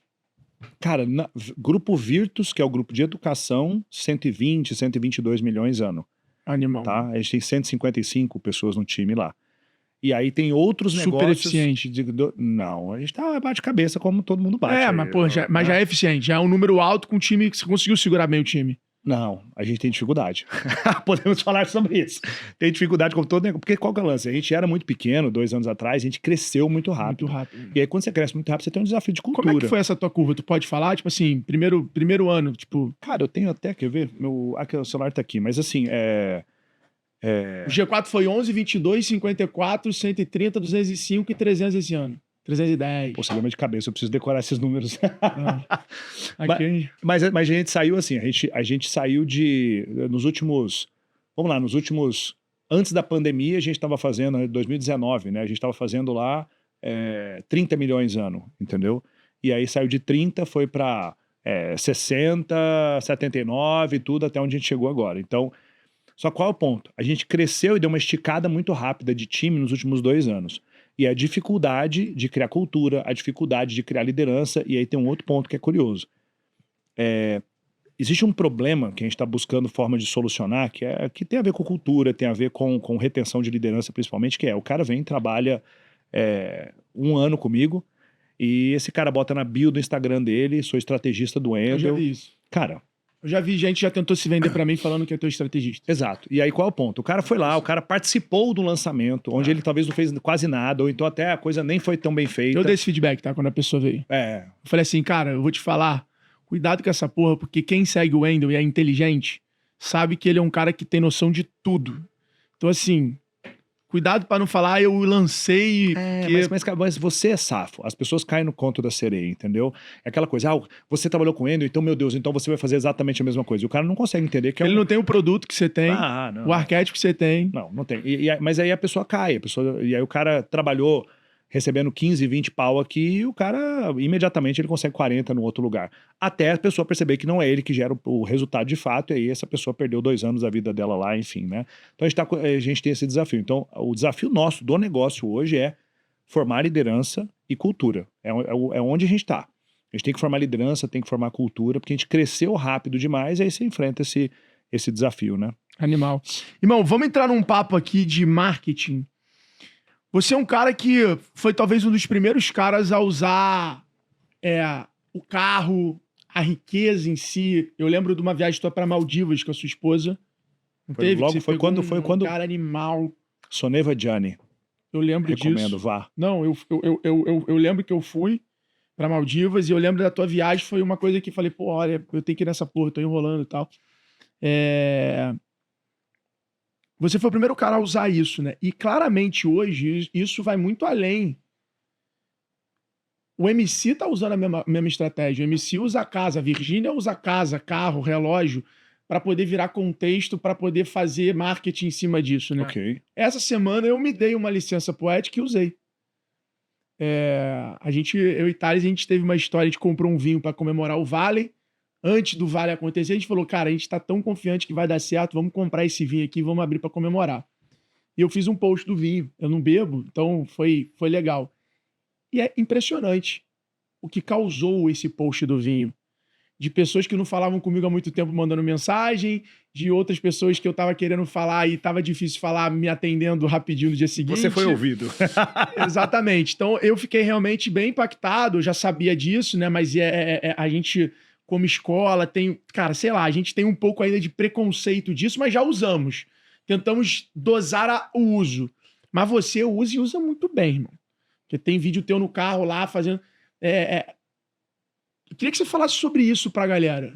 Do nível de racionalidade, de intencionalidade e o quanto você percebeu que um vídeo teu sem carro versus um vídeo com carro entrega muito mais, entendeu? Tá. Porque o Adib também começou a usar. Sim. Pra marketing. Sim, funcionou sim. pra cacete. Todo mundo parou do Brasil pra olhar a CIMED. Sim. Ele começa ali com um pouco de fanfarronismo, preconceito, mas aí o preconceito ele acaba quando o resultado chega. Total. Aí é ilibado o negócio, né? Mas o que acontece? As pessoas, até meus alunos questionam muito isso. Mas como é que eu vou fazer para poder chamar a atenção da pessoa, sendo que eu não tenho nada disso, né? Então a gente vai chegar na sua pergunta. Mas, por exemplo, quando eu morava lá na Palhoça, em Santa Catarina, que é uma cidade coladinha em Floripa ali, tinha uma padaria que eu adorava ir. Meu apartamento era um apartamento super, super simples ali, né? E eu ia nessa padaria. E lá eu fazia o stories do café da manhã do merecimento. Na porra da padaria. Entendeu? Pão na chapa, o ovo com gema mole, que eu defendo até hoje, ovo com gema mole, tal, ovo do merecimento, cafezinho. E eu fazia, e a padaria era bonita. Então eu criava aquilo, mesmo estando num lugar que trabalhava o meu nível de merecimento. Que, poxa, é isso aqui que eu quero viver. Então, a mesma coisa que eu fazia quando eu ia numa padaria tomar um café da manhã de R$35 é a mesma coisa que eu faço hoje dentro da Lamborghini de R$4 milhões, dentro do nosso próprio jato, ou indo para Maldivas ficar num quarto de 400 metros quadrados em cima do mar que custa $5.000 a diária, entendeu? Então, é exatamente a mesma coisa, só que muda a proporção conforme muda o teu dinheiro. Antigamente eu tinha um C3, hoje eu tenho a Lamborghini, Mercedes, Volvo, a porra toda. Então, mas é a mesma coisa. Então, as pessoas muitas vezes elas acreditam que qual a tua intencionalidade, porque qual o ponto? Quando eu mostrava que eu tinha chegado num hotel, e era o hotel que hoje eu vou, é o hotel que pra mim nem dá pra eu ficar nesse hotel, mas lá atrás era um hotel que pra mim já era incrível, era um hotel um pouquinho melhor que... Aí eu mostrava, gente, olha só onde eu cheguei. As pessoas falavam, cara, ele tá feliz, ele tá vivendo, ele tá vibrando. Então, a mesma coisa quando eu saí de um carro e fui pra um outro carro um pouco melhor, ou saí de um hotel e fui pra um hotel um pouco melhor. Você vai documentando essas pequenas coisas, a galera... o cara compra uma mortadela, ele vai comprar uma mortadela Cerati. E compra uma mortadela Cerati com os pistachinhos e tal. Pô, você gasta R$15 pra comprar umas fatiazinhas daquilo e se fala da tua experiência. Sabe, isso pode ser tua Lamborghini.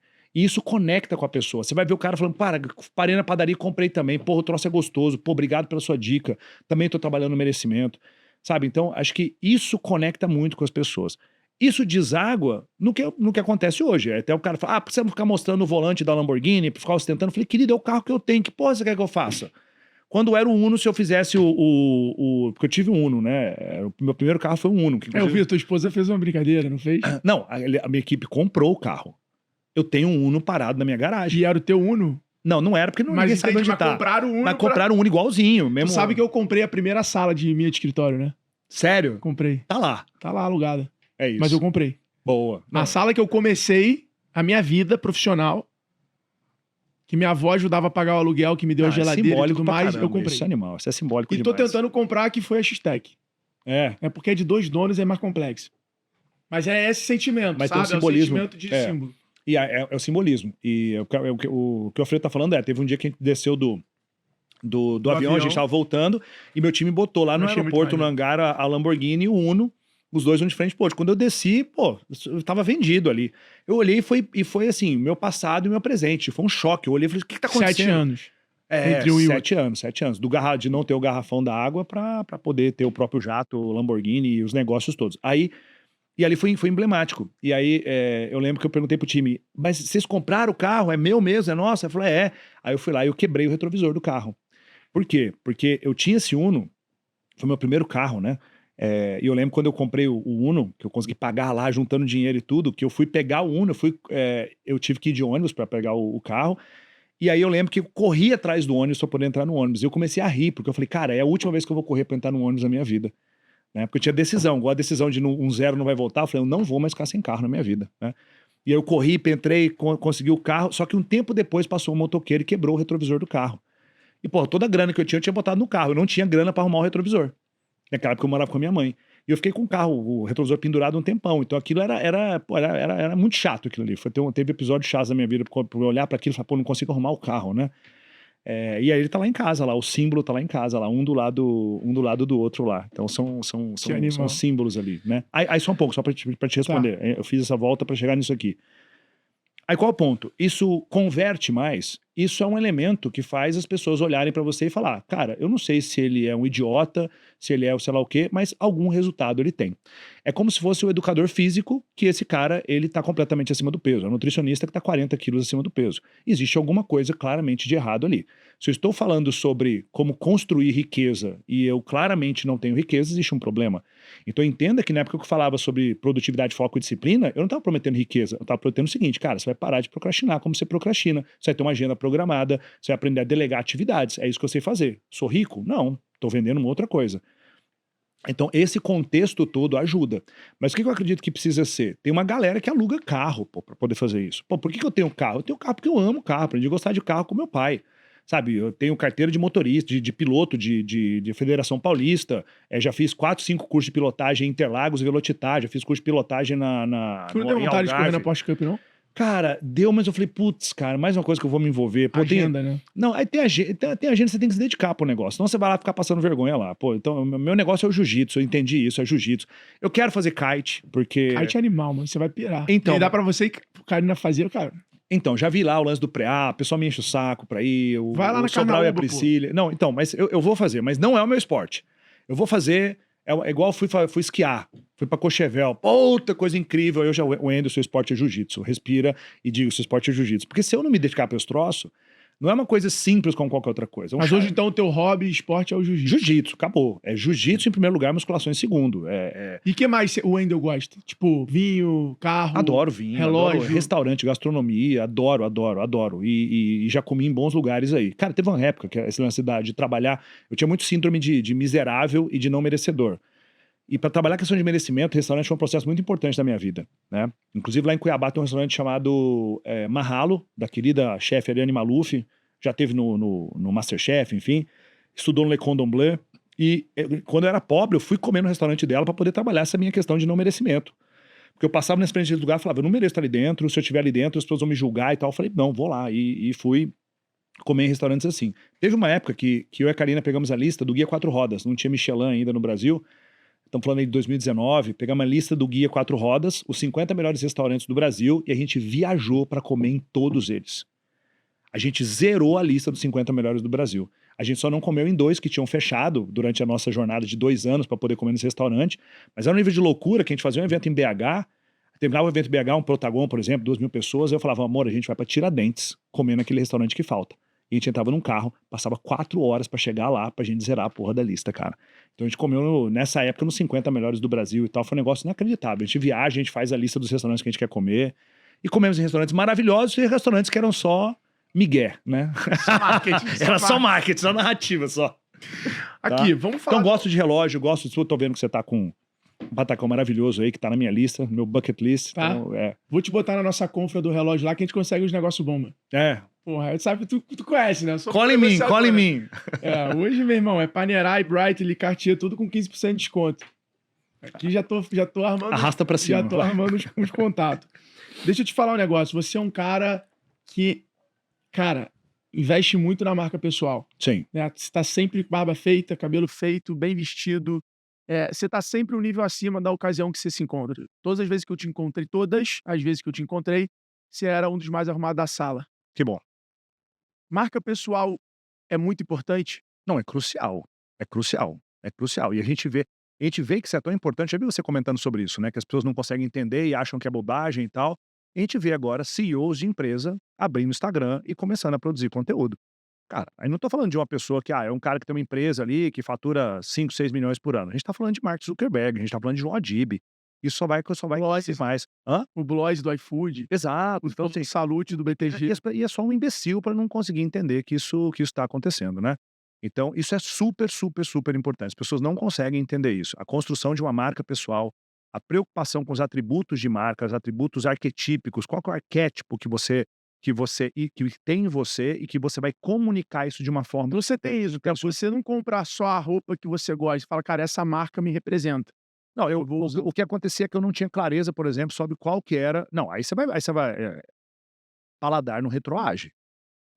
Você tá ligado nisso, isso é um problema. É um problema. Paladar não retroage. É igual você anda em voo regular. O primeiro dia que você vai fazer um voo de jatinho, cara, se for assim, fudeu, não tem como voltar pra isso daqui. A gente pode até falar como é que foi a ideia, foi o lance de comprar o jato, que foi um negócio da Karina. Tá, Vamos chegar tá nisso. aqui. Mas isso é super importante, as pessoas elas não conseguem entender a importância dessa construção arquetípica, por exemplo. Então, deixa eu te dar um exemplo. São dois arquétipos que eu preciso viver mais, eu não tinha clareza sobre isso. Que é o arquétipo do governante e o arquétipo do amante. Quando eu tenho clareza sobre isso, o meu modo de se vestir ele fica um pouco mais acentuado para eu ter intencionalidade em comunicar aquele arquétipo, aquela mensagem que eu quero comunicar. Então, por exemplo, se eu não tivesse clareza sobre isso, eu teria provavelmente vindo com uma roupa diferente hoje, com uma barba diferente hoje. Eu falar, pô, vou fazer a barba para ir. Ah, vou me preocupar com isso, vou fazer cabelo, vou botar um relógio legal. Não, eu preciso comunicar isso. E a mesma coisa, as experiências que a gente tem, eu e a Karina, que isso tem a ver com o arquétipo do amante. Então, quando eu tenho essa intencionalidade, eu comunico de uma forma completamente diferente. Só que as pessoas não têm essa intencionalidade. Elas acabam comunicando o quê? Vai saber. Comunicando o que dá para comunicar. Então, as pessoas que vendem educação online, as pessoas que têm um negócio, as pessoas que precisam entrar em níveis de arrumar um investidor, enquanto a pessoa não conseguir entender que ela precisa preocupar com a marca pessoal dela, isso vai ser um problema. Karine está na live. Ah, eu imagino. Tá na live, está no... Meu amor, um beijo.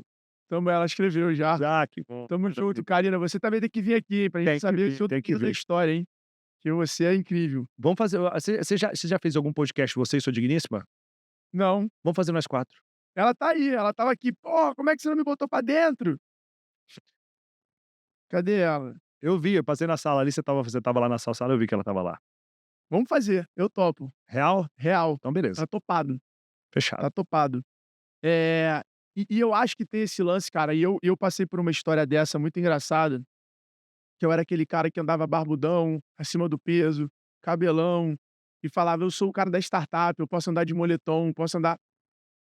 E, cara, quando eu me arrumei melhor, quando eu emagreci, né, que foi, né, O que você sentiu que mudou em você quando você passou por isso? mais energia, mais confiança, minha cara de pau aumentou e a atração das coisas acontecendo. Mais oportunidade chegava, mais eu via as pessoas querendo estar perto de mim.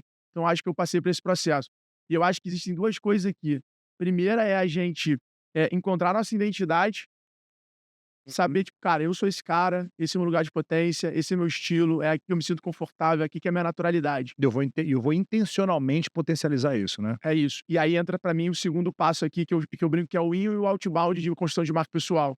O outbound é, agora que eu entendi a minha identidade, eu vou reverberar isso. E aí começa a reputação. Boa. Aí começa as pessoas te perceberem pela tua verdade. Uhum. As pessoas começam a perceber a tua identidade. Então a potência na minha cabeça tá na identidade. Agora, a reputação tá nas pessoas enxergarem a tua potência.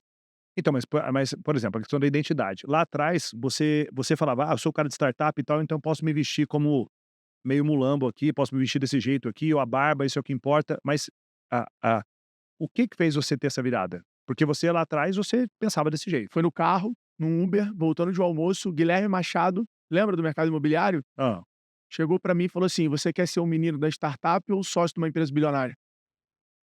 Um sócio de uma empresa bilionária não anda assim.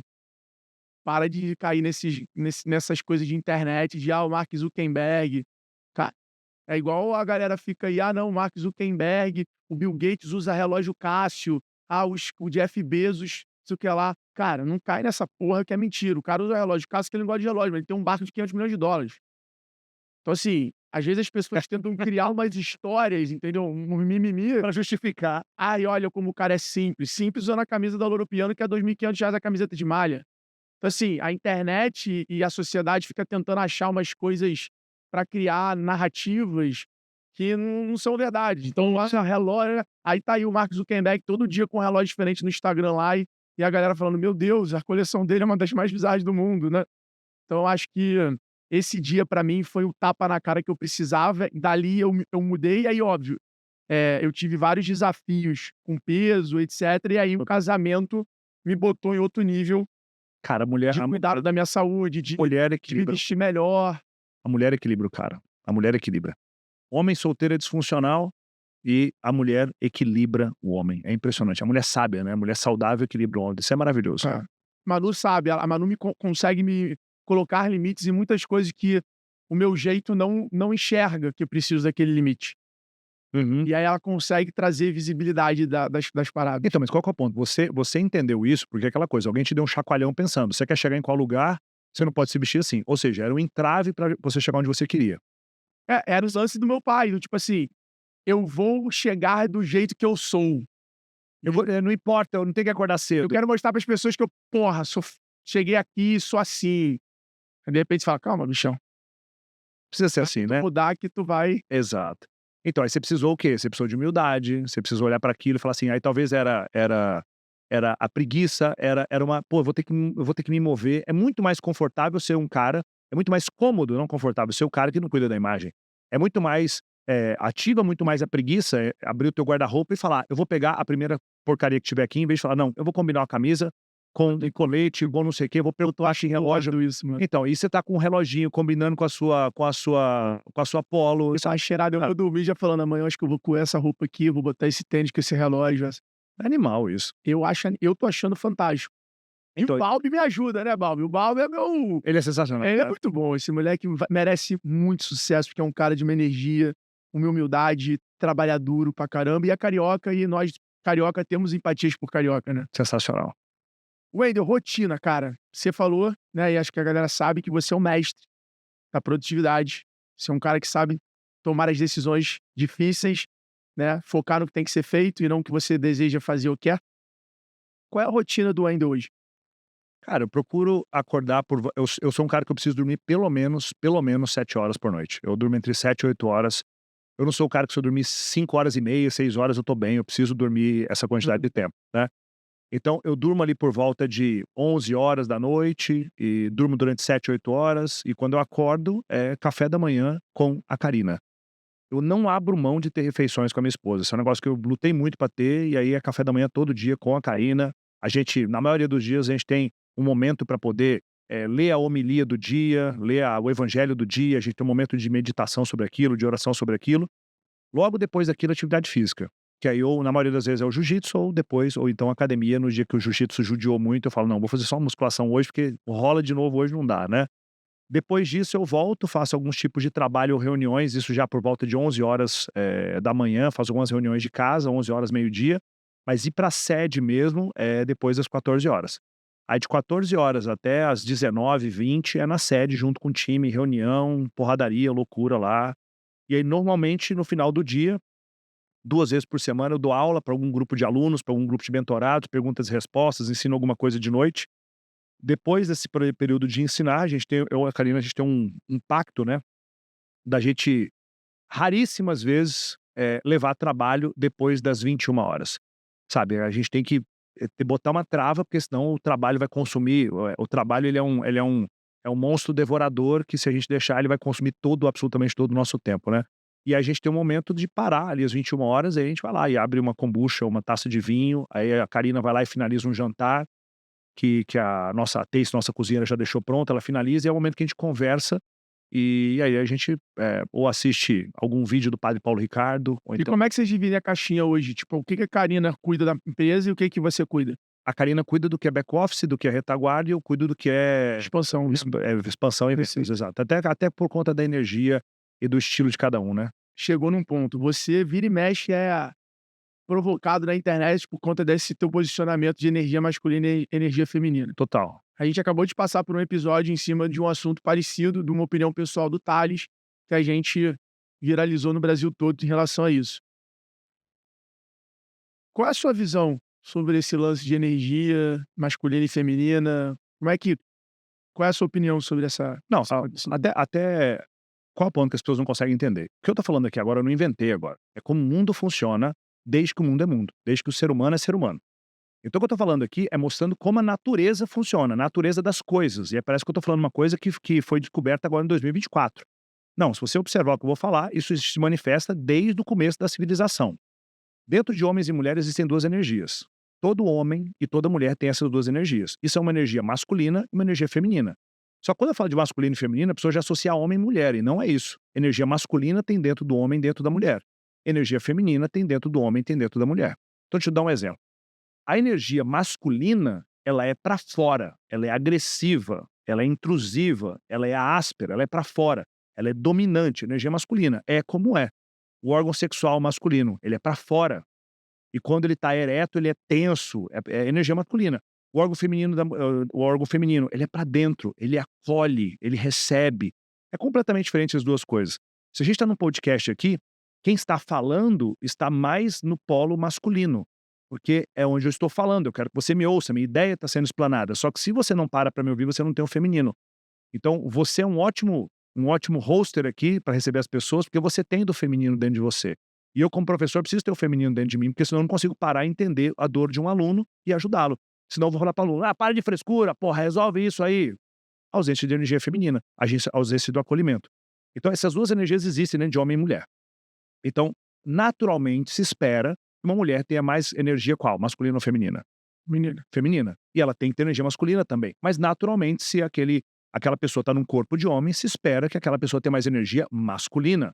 E até por atributos físicos, testosterônicos, né? O homem tem infinitamente mais testosterona do que a mulher. É extremamente mais rápido nos esportes, consegue levantar muito mais peso, só que não tem a sensibilidade que a mulher tem, não consegue resolver questões complexas, que envolvem questões humanas como uma mulher consegue, não tem esse... Por isso elas estão liderando muito bem a empresa, Tal, essa capacidade delas. Exato, só que qual é o ponto? Onde é que está a doença do processo todo aí? A doença do processo vem quando, alguns anos atrás, se instituiu que as mulheres, por conta do feminismo, vem que as mulheres agora elas são empoderadas, e vamos entender o que é ser empoderado, né? O feminino fez as mulheres odiarem ser mulheres e desejarem serem homens. Se você vai verificar o que realmente a mulher feminista ela deseja ter os atributos que são completamente masculinos. Por isso, quando você vê uma mulher que ela é feminista, essa mulher tem inúmeros atributos masculinos dentro dela. E o que é curioso nesse processo é que se uma mulher ela aumenta os seus atributos masculinos, naturalmente ela não consegue ter um homem masculino do lado dela. Por que uma mulher masculina, com muitos atributos masculinos, essa energia, essa aspereza, essa resolutividade, ela não consegue ter um homem masculino? Porque vai brigar na polaridade. Essa é a palavra-chave, polaridade. Tem que ter polaridade. Masculino vai se encantar e se atrair pelo feminino e vice-versa. Então, normalmente, uma mulher muito masculina vai ter do lado dela um homem que não é tão masculino, por conta da polaridade. Mas eu não concordo. Minha filha, não interessa se você concorda, é como é. Normalmente você vê a mulher que é essa mulher empoderada, que a Karina chama, a gente não chama de empoderada, a gente chama de empoderada, como se ela tivesse um pinto imaginário, assim, né? Porque não, eu sou a mulher, eu vou... E normalmente essa mulher tem o quê? Um homem fofinho do lado dela, o cara que não resolve, ela que paga a conta, ela que resolve todas as tretas, ela que tem que liderar o lar, ela tem que fazer a parada toda. E essas mulheres estão exaustas por conta disso. Porque ela tem que liderar a parada toda e fazer tudo, e o cara... Tudo bem, mas seja uma escolha dela ser assim. Mas ela não tá tudo bem pra ela, porque essa mulher tá sofrendo. Quando ela deita a cabeça no travesseiro, ela fala: eu estou exausta porque eu tenho que resolver tudo. Você entende? Sim, ela pode fazer isso, todo mundo pode fazer tudo, mas tudo vai gerar um nível de reflexo, tá? Ela pode fazer tudo, mas tudo vai gerar um nível de reflexo. Então, historicamente, o que acontece? Mulheres que têm uma energia masculina maior e elas não conseguem modular a energia, aqui tá a palavra, dentro do universo corporativo. As líderes que você tem aqui, elas têm que ter energia masculina. Como é que ela vai liderar um time de 10, 20, 30 pessoas se ela não tiver energia masculina? Ela tem que ter energia masculina. Porém, quando ela chega em casa, ela tem que modular a energia. Porque o marido, o filho não são funcionários dela. Ela tem que modular essa energia. E ela tem que ativar o feminino dela. Aí essa mulher consegue chegar num altíssimo nível. Ela é masculina onde precisa, só que ela é feminina onde precisa. E aí que as mulheres se perdem. Porque a mulher tem dificuldade de ser masculina no ambiente e no outro ela ser uma mulher mais feminina, mais doce. A mulher que cuida dos filhos, cuida do marido, ela não consegue entender isso. E aí ela se perde nesse processo todo. O homem, do outro lado, ele precisa ter energia masculina. E estamos falando de energia masculina é o quê? Duas palavras que são muito fortes: prover e proteger. Prover e proteger. Se eu preciso prover, eu preciso ir para o mundo onde é arriscado e trazer a caça para dentro da caverna, entendeu? Eu preciso preservar a minha mulher, eu preciso preservar meus filhos para que eu vá para aquilo que é arriscado. A gente não está vendo isso hoje acontecer. O que eu mais recebo no meu inbox é: meu homem não tem ambição. Meu homem, ele travou aqui nos 5 mil, 7 mil reais, não tem que faça, o cara empacou e eu quero que a gente consiga pagar colégio para os filhos e ele não se move. Ou seja, ele não está provendo. E aí, se ele não está provendo, provavelmente ele também não está protegendo. Quando eu digo proteger, é proteger a integridade física, emocional, proteger tudo para a família. Então, o homem que é masculino, ele provê e protege. Ele tem isso muito forte. Ele é o guardião, ele é o cara que está alerta. E aí as mulheres ficam muito estressadas quando ele não está nesse papel. Então é uma dança que não tem. Não é a mulher que está errada ou o homem que está errado. Não é isso. É uma dança dos dois, é 50% de responsabilidade. Se o homem ele é mais masculino, mais provedor e mais protetor, a mulher consegue relaxar. E se ela relaxa, ela vai para o feminino. Para pensar. O relaxamento é do feminino, a tensão é do masculino. De novo, falando dos atributos que são milenares aqui. Só que se a mulher também não é mais doce, suave e leve, acho que um dos principais atributos do feminino saudável é a leveza. Se você mulher, e eu não estou falando de peso, se você mulher está ouvindo isso daqui e você é uma mulher pesada, não estou falando de peso, você é difícil de lidar, é difícil de manobrar, tudo é complicado com você, você tem esse peso. E esse peso ele vem da aspereza do masculino. Então, tornando-se mais leve, e é só que o que vem primeiro, né? O ovo ou a galinha, né? Se o homem se torna mais masculino, a mulher tem o espaço para se tornar mais feminina. Só que se a mulher se tornar mais feminina, abre espaço para o homem ser mais masculino e vice-versa. Então, os dois têm que começar. Ah, Wayne, mas meu marido não quer começar essa jornada. Ah, mas minha esposa não quer começar essa jornada. Não existe uma revolução que começa com duas pessoas. A revolução começa com uma pessoa só. Começa alguém. Eu vou me tornar mais feminina. Se torne mais feminina. Ou então, eu vou me tornar mais masculino. Eu vou ser o cara que vou prover e proteger. Para que aí a minha esposa, ao longo do tempo, veja, caramba, dá para confiar nesse cara. Caramba, eu não preciso mais desse cara daquele jeito. Nossa, o que eu faço agora? Porque eu nem sei como é que é ser mulher feminina. Agora eu tô podendo ser. Como é que eu faço agora? Como é que vive desse jeito? Então, se o casal consegue entender isso, a dinâmica muda completamente. E aí é um processo complicado, porque o mercado de trabalho exige que as mulheres, que estão em cargo de liderança, tenham mais energia masculina. E do outro lado, a gente precisa que os homens tenham mais energia feminina, para que eles possam entender, conversar, compreender. Só que na hora do relacionamento, eles têm que ir para essa energia que fez. E acho que vale ressaltar pra galera que você tá falando isso e a Karina é super líder na empresa de vocês. Então, não tem nada a ver com esse lance de ser CEO, de não ser CEO, de cargos. Tem Mas quando a gente. nada a ver com a mulher querer ser o que ela quer ser em termos de trabalho. Ela pode fazer o que ela quiser. Ganhar dinheiro, Só que etc. quando chega em casa. Mas ela tem que ter essa habilidade, essa. Exato. Só que quando chega em casa. Que é assim nós, né? Eu tô falando ela aqui, o que você tá deixando claro é que é tanto o homem também saber de um lado e a mulher. A gente tá falando do ser humano aqui. Sim, do total. Não tirar de pauta que, não, mas falou da mulher do. Estamos falando do ser humano. A Karina é líder de empresa, ela lidera as coisas. A Karina tem é líder de um ecossistema, tem um CNPJ abaixo dela, já faturou mais de 40 milhões de reais vendendo curso de emagrecimento e processo de emagrecimento das mulheres, super bem sucedida lá. Só quando a gente chega em casa, ela assume o papel feminino. Essa sabedoria ela é importante. Eu assumo o papel masculino de nada vai faltar aqui, nada vai faltar nessa casa, a gente não vai passar esse tipo de dificuldade, porque eu tô aqui para prover e proteger. Entendendo isso, as pessoas elas vão conseguir dançar muito bem. Só que o que acontece é que as pessoas esquecem. Tanto os homens esquecem, que isso é um super problema. Se eu fosse falar o seguinte, tem que acontecer um reavivamento na sociedade dos homens. Os homens têm que voltar a se tornarem líderes dos seus lares para que as mulheres possam relaxar, para que as mulheres possam descansar. Falta esse empoderamento dos homens voltarem e falar, cara, eu sou o líder desse negócio aqui, eu quero que minha esposa relaxe, que minha esposa descanse, que minha esposa não fique com esse peso desse tamanho. É o que falta, é o que mais falta. Então, quando o Tales diz que ele não se relacionaria ou casaria com uma CEO por conta da energia masculina, é isso que ele está querendo dizer. Ele não está dizendo que as mulheres não devem ser líderes, ele não está dizendo que as mulheres não podem ter cargo de liderança, claro que pode. Só que o Tales, pelo que você conhece, ele tem muita energia feminina ou masculina? Masculino. Pô, como é que vai botar? Vai ser dois gorilas, um de frente pro outro, entendeu? Eles vão moer na porrada, chegar em casa e não vai funcionar, claramente não vai funcionar. Porque o homem que tem energia masculina, naturalmente ele vai se sentir mais... Talvez essa seja a evolução dele como líder. Não. É um pouco mais de energia feminina. Total, porque onde é que tá a beleza do processo? É quando você consegue encontrar uma pessoa que você não consegue entender o que é tão forte naquela pessoa. Cara, mas se essa pessoa é sensível, mas se a pessoa é forte quando precisa, isso é o equilíbrio. É igual, você entende temperamentos. Entendo. Né? Você claramente é um sanguíneo de livro, né? Se tiver lá sanguíneo, tem a foto do Alfredo lá. Onde é que é a beleza do processo? É quando a gente vai se trabalhando tanto que você não consegue saber. Você olha e fala, cara, não consigo entender. Que ele é sanguíneo, é colérico, ele é fleumático, ele é melancólico.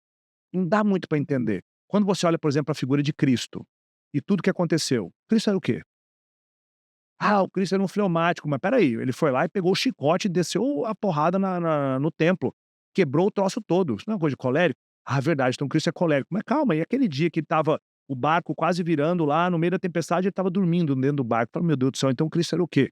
Sabe? Então, é buscar se tornar alguém que, de alguma forma, você é tão equilibrado que seja indecifrável. Sabe aquela coisa? O que que é? Então aquele homem, ele tem energia masculina, ele tem uma energia masculina e tem energia feminina. Aquela mulher também. Porque se a mulher não tem energia masculina, isso é um problema. A gente tem colegas nossas, por exemplo, que não conseguem realizar nada. Elas estão num processo de cura. Elas não conseguem realizar nada. A energia daquela mulher é de uma samambaia. Então ela tem tanto, tanto, tanto, tanto, tanto do feminino que ela não tem nenhuma capacidade de se indispor, não tem nenhuma capacidade de começar uma coisa, porque esse ir pra fora, ir que é perigoso, é do masculino isso. E ela precisa do masculino. Entende? A mesma forma que tem homens que só têm o masculino e são rudes, grosseiros, são pessoas que são desleais, porque só tem o masculino. Então a dança é desenvolver as duas coisas, tanto para homens quanto para mulheres. Não tem um culpado, a ideia é os dois começarem ao mesmo tempo, aí a cura acontece. Porrada, hein, galera? Essa aí foi uma aula. Vamos pra reta final? Bora fechar esse troço. Eu quero te perguntar sobre filosofia, cara. Você, Tá. comentei, estuda lá Em Busca da Verdade do nosso amigo Guilherme Freire. O que que você acha, o que que você encontrou de conhecimento na filosofia que fez um Wendel melhor gestor, um Wendel melhor professor, um Wendel melhor marido, líder? Tá, eu quero só fazer, para quem chegou até aqui, eu quero só fazer um convite, até falando do Guilherme, né? No próximo final de semana, a gente vai ter uma imersão chamada Imersão Million, que a gente faz uma vez por ano, e o Guilherme vai ser palestrante dessa imersão.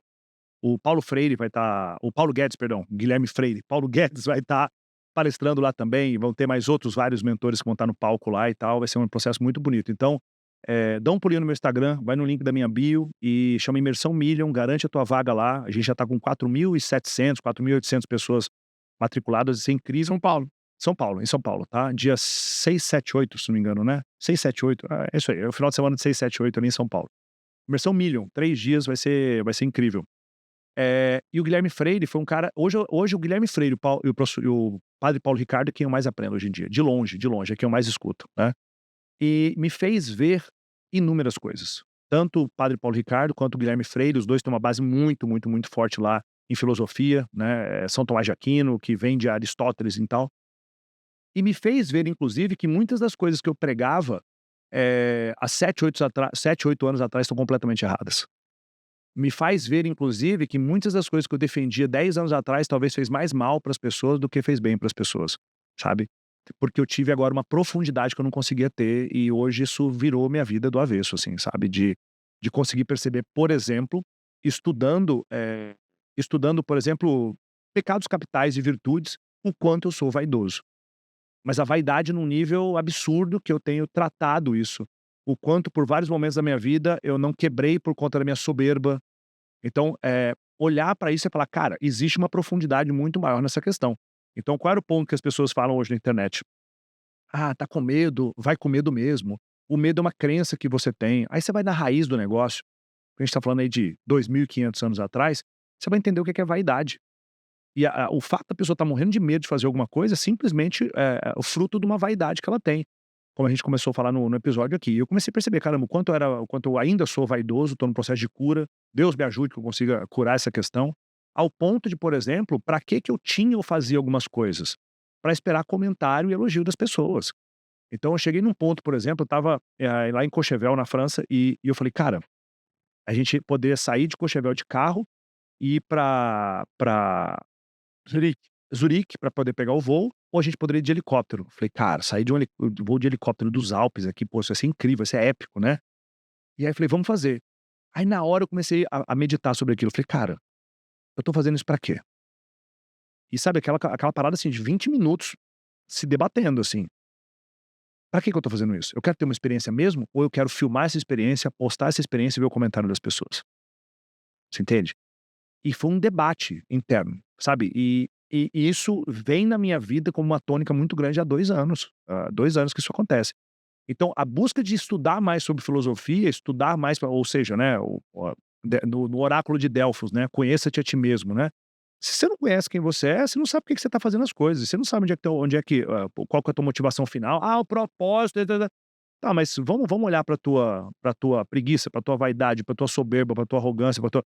São esses lugares que eu tô olhando. Então é a raiz de tudo, Que entendeu? veio dessa busca na filosofia. Veio por essa busca, total, total. Porque aquela coisa, até a questão minha da conversão minha e da Karina pro catolicismo e tudo, veio por um incômodo muito grande. Porque A nossa conversão aconteceu tem 2 anos e meio atrás, mas tem uns 3 anos e meio, ou seja, eu estava 1 ano com essa inquietação no meu coração, que era aquela coisa: "Cara, então o rolê é esse?". Sabe assim, esse rolê todo é sobre o quê? Beleza, é fazer grana? Ah, eu faço grana. Ah, o carro do sonho, porra, tá, tem uma garagem que eu sempre sonhei. Ah, você veio conhecer uma caralhada de país já. Eu falei: "Tá, mas o rolê então agora é fazer mais dinheiro". É. Ah, impactar a vida das pessoas. Tá, beleza, impactar a vida das pessoas, mas alguma coisa não encaixava, Como entendeu? é que é a tua relação com a morte, assim? Você entende de boa? É isso? A Hum, vida que sai? épica, minha relação é épica, é maravilhosa. Eu espero estar em estado de graça e morrer. Eu não tenho nenhum problema em morrer hoje, eu só tenho um problema se eu for morrer e não tiver estado de graça. Se eu não tiver confessado e comungado, esse é o meu único problema. "Ah, ele vai morrer amanhã", cara, deixa eu só confessar e mandar a hóstia pra dentro aqui e pode tirar minha vida, maravilhoso, porque isso aqui é nada, é um grão de areia. Essa vida nossa é nada, é uma merdinha isso daqui. Existe a eternidade e as pessoas não estão entendendo esse rolê. As pessoas acreditam que, isso aqui é tudo e quando acabar, acabou tudo, sabe? Porque das duas uma, ou o cara acredita que Cristo era filho de Deus e aquilo que ele trouxe era realmente algo importante, ou ele vai dizer, não, Cristo foi o maior pilantra da história. E aí, quem é Cristo? Se ele é quem ele disse que foi, eu preciso seguir aquele troço. Ou então eu vou dizer, ele é o maior pilantra da história, porque é a maior narrativa da história, é a maior mentira da história. Eu tenho que escolher qual lado do muro eu vou estar, entendeu? Não tem como estar em cima do muro, esquece. Então, a morte pra mim tá totalmente ok. Ok, a gente até brinca, quando eu vou fazer alguma coisa mais radical, que nem, pelo amor de Deus, não morre. Eu falei: "Não, a gente tem que morrer junto. A gente morrer junto, está de graça, e aí pronto, vai todo mundo para o céu, tá lindo, maravilhoso, né?". Assim esperamos, né, se Deus abençoar. Então zero problema em relação a isso, mas a filosofia me trouxe isso, e essa busca, né, da filosofia me levou para lugares mais profundos, e aí vem a questão da conversão. Eu 1 ano com esse incômodo, mas sem falar pra Carina. E um dia a Carina, sem saber, a Carina tem um sonho, uma visão que ela teve no sonho dela, e o sonho dizia: "Você tem que levar o teu marido pra santa igreja, vocês têm que ir pra santa igreja". E a Carina sem saber o que falar, ela falou: "Meu Deus, vou chamar o Wender pra ir pra missa", ela mesma falando: "Pô, não vou na missa, sei lá, nunca vi uma missa na minha vida, só ia em batizado", ela: "Como é que eu vou falar isso para o Wendel?". E um dia ela chegou assim: "Amor, vamos na missa?". Eu falei: "Hum". Aí ela: "Como assim vamos? Tô aqui tem 3 meses tentando saber como é que eu vou falar isso pra você, você fala: 'Vamos'". Eu falei: "Vamos". E aí fomos, aí chegamos na missa, não entendemos nada, porra nenhuma, levanta, senta, hosana nas alturas, quem que é hosana, o que ela tá fazendo nas alturas, o que que tá acontecendo, não entendi nada. Kyrie eleison, quem que é Kyrie eleison, nada. Eu saí de lá, eu falei: "Eu não entendi nada, eu vou estudar isso". Aí entrou o padre Paulo Ricardo na nossa vida pra gente poder aprofundar. E de lá pra cá, ou seja, tem 3 anos e meio, a gente nunca faltou uma missa no domingo, nunca. E a gente procura ir 2 ou 3 vezes na missa ao longo da semana, fazer o terço e o nosso processo. Então, cara, ele virou do avesso. E hoje tá claro pra gente o que que é a missão final, entendeu? É servir as pessoas, sim, servir as pessoas é um processo importante. É fazer dinheiro, esse é um processo que é importante, mas não é o mais importante, cara. O mais importante é seguir exatamente a construção de uma vida, baseada em santidade, e quando eu digo uma vida baseada em santidade, é uma vida de você se lapidar, olhar para suas misérias. E, cara, cada dia que passa eu falo: "Cara, eu sou mais miserável". Pelo amor de Deus, eu só cheguei onde eu cheguei porque eu fui muito agraciado mesmo, porque eu sou miserável, eu sou egoísta, eu sou pequeno, eu sou mesquinho, é impressionante. Então a luta da minha vida é isso, é tentar trabalhar essas coisas todas com a graça de Deus aí. Então a relação com a morte é zero, espero que ela aconteça, só espero ter confessado e estar em estado de graça, só isso. Porrada, irmão. Bom, finalzinho aqui, um bate-bola agora, momento Maria Gabriela. Eita, Defina o Wendel em uma palavra. imparável. Porrada, hein? Complete a frase: uma vida de alta performance precisa de... Jesus Cristo. E o Brasil? O que que o Brasil precisa? Cara, o Brasil precisa de protagonismo e achar que algum governante vai mudar a coisa toda. Quem vai mudar a sua vida é você, não vai ser nenhum tipo de governante, é você que tem que fazer a realidade acontecer. Para quem não te conhece, como você se apresentaria?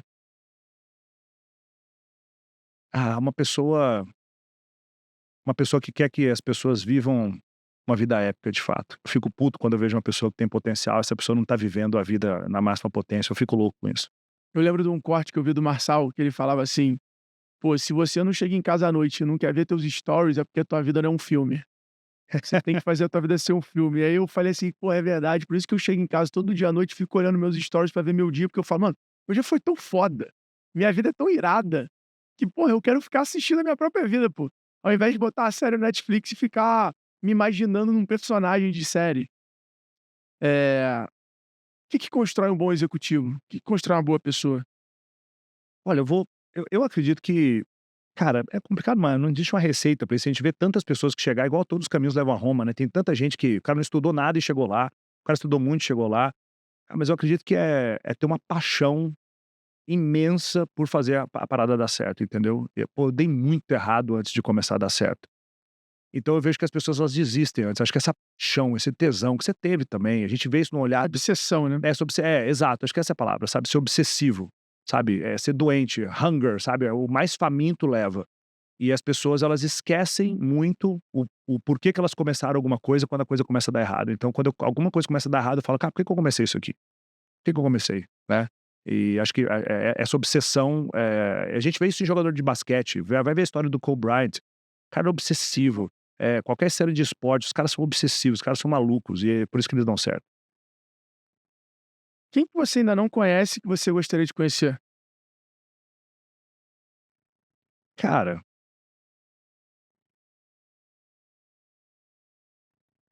não sei, não tenho nenhum tipo de se eu for fazer uma lista vai ser lutadores de jiu-jitsu, entendeu? Eu tenho zero assim: "Ah, eu queria conhecer o, sei lá, o Zuckerberg", porra, zero vontade. "Ah, eu queria", zero vontade. Eu acho que, eh, cara, o que eu queria a pessoa que eu queria conhecer, lutador de jiu-jitsu que eu admiro muito, né, eu tive o prazer de treinar com alguns deles, tem um cara que foi um dos maiores campeões de jiu-jitsu, uma das lendas do jiu-jitsu, que é o Roger Gracie. Eu tive o prazer de ir no seminário dele em Cagliari, lá na Itália, na Sardenha, e é um seminário para 200 pessoas, e eu treinei com ele, né, eu rolei com ele, né, fiz um rola de 5 minutos com ele.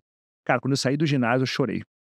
Eu até fiz stories, falei assim: "Gente, vocês não têm ideia", sabe, assim, pode parecer eu comecei a falar: "Pode parecer uma coisa imbecil, você pode parecer sua vida deve estar com um monte de coisa acontecendo", mas, cara, eu acabei de rolar com um dos caras que eu mais admiro na minha vida, os caras que eu sonhei fazer isso, e foi marcante demais pra mim, sabe. Então acho que, lendas do jiu-jitsu, que eu quero ter contato, como o Rickson Gracie, né, poder conversar com ele, acho que já fazer isso nos próximos 1 ou 2 anos e tentar essa aproximação, acho que lendas do jiu-jitsu e poder chegar ao momento onde eu e a Karina passamos essa vida para a vida eterna e conseguir ver o rosto de Deus. Acho que, isso é o mais importante. E pra gente fechar, qual o próximo sonho grande? Qual o próximo desafio gigante? Cara, eh, do que a gente faz, eu acredito que é conseguir ter mais pessoas ajudando a gente a fazer o que a gente faz hoje, né. Eu entendo, eu tenho uma marca muito forte, são 9,3 milhões de pessoas só no Instagram, muita gente conhece e tudo, mas é trazer mais pessoas para que mais pessoas possam ajudar a gente a disseminar essa mensagem, entende. Então a gente está no momento de começar a olhar para isso, sabe, mais pessoas ajudando a gente a entregar esses nossos valores, isso que a gente acredita que vai transformar a sociedade. Então em vez de ter um Wendel, é um exército de pessoas tão boas ou melhores que o Wendel ali.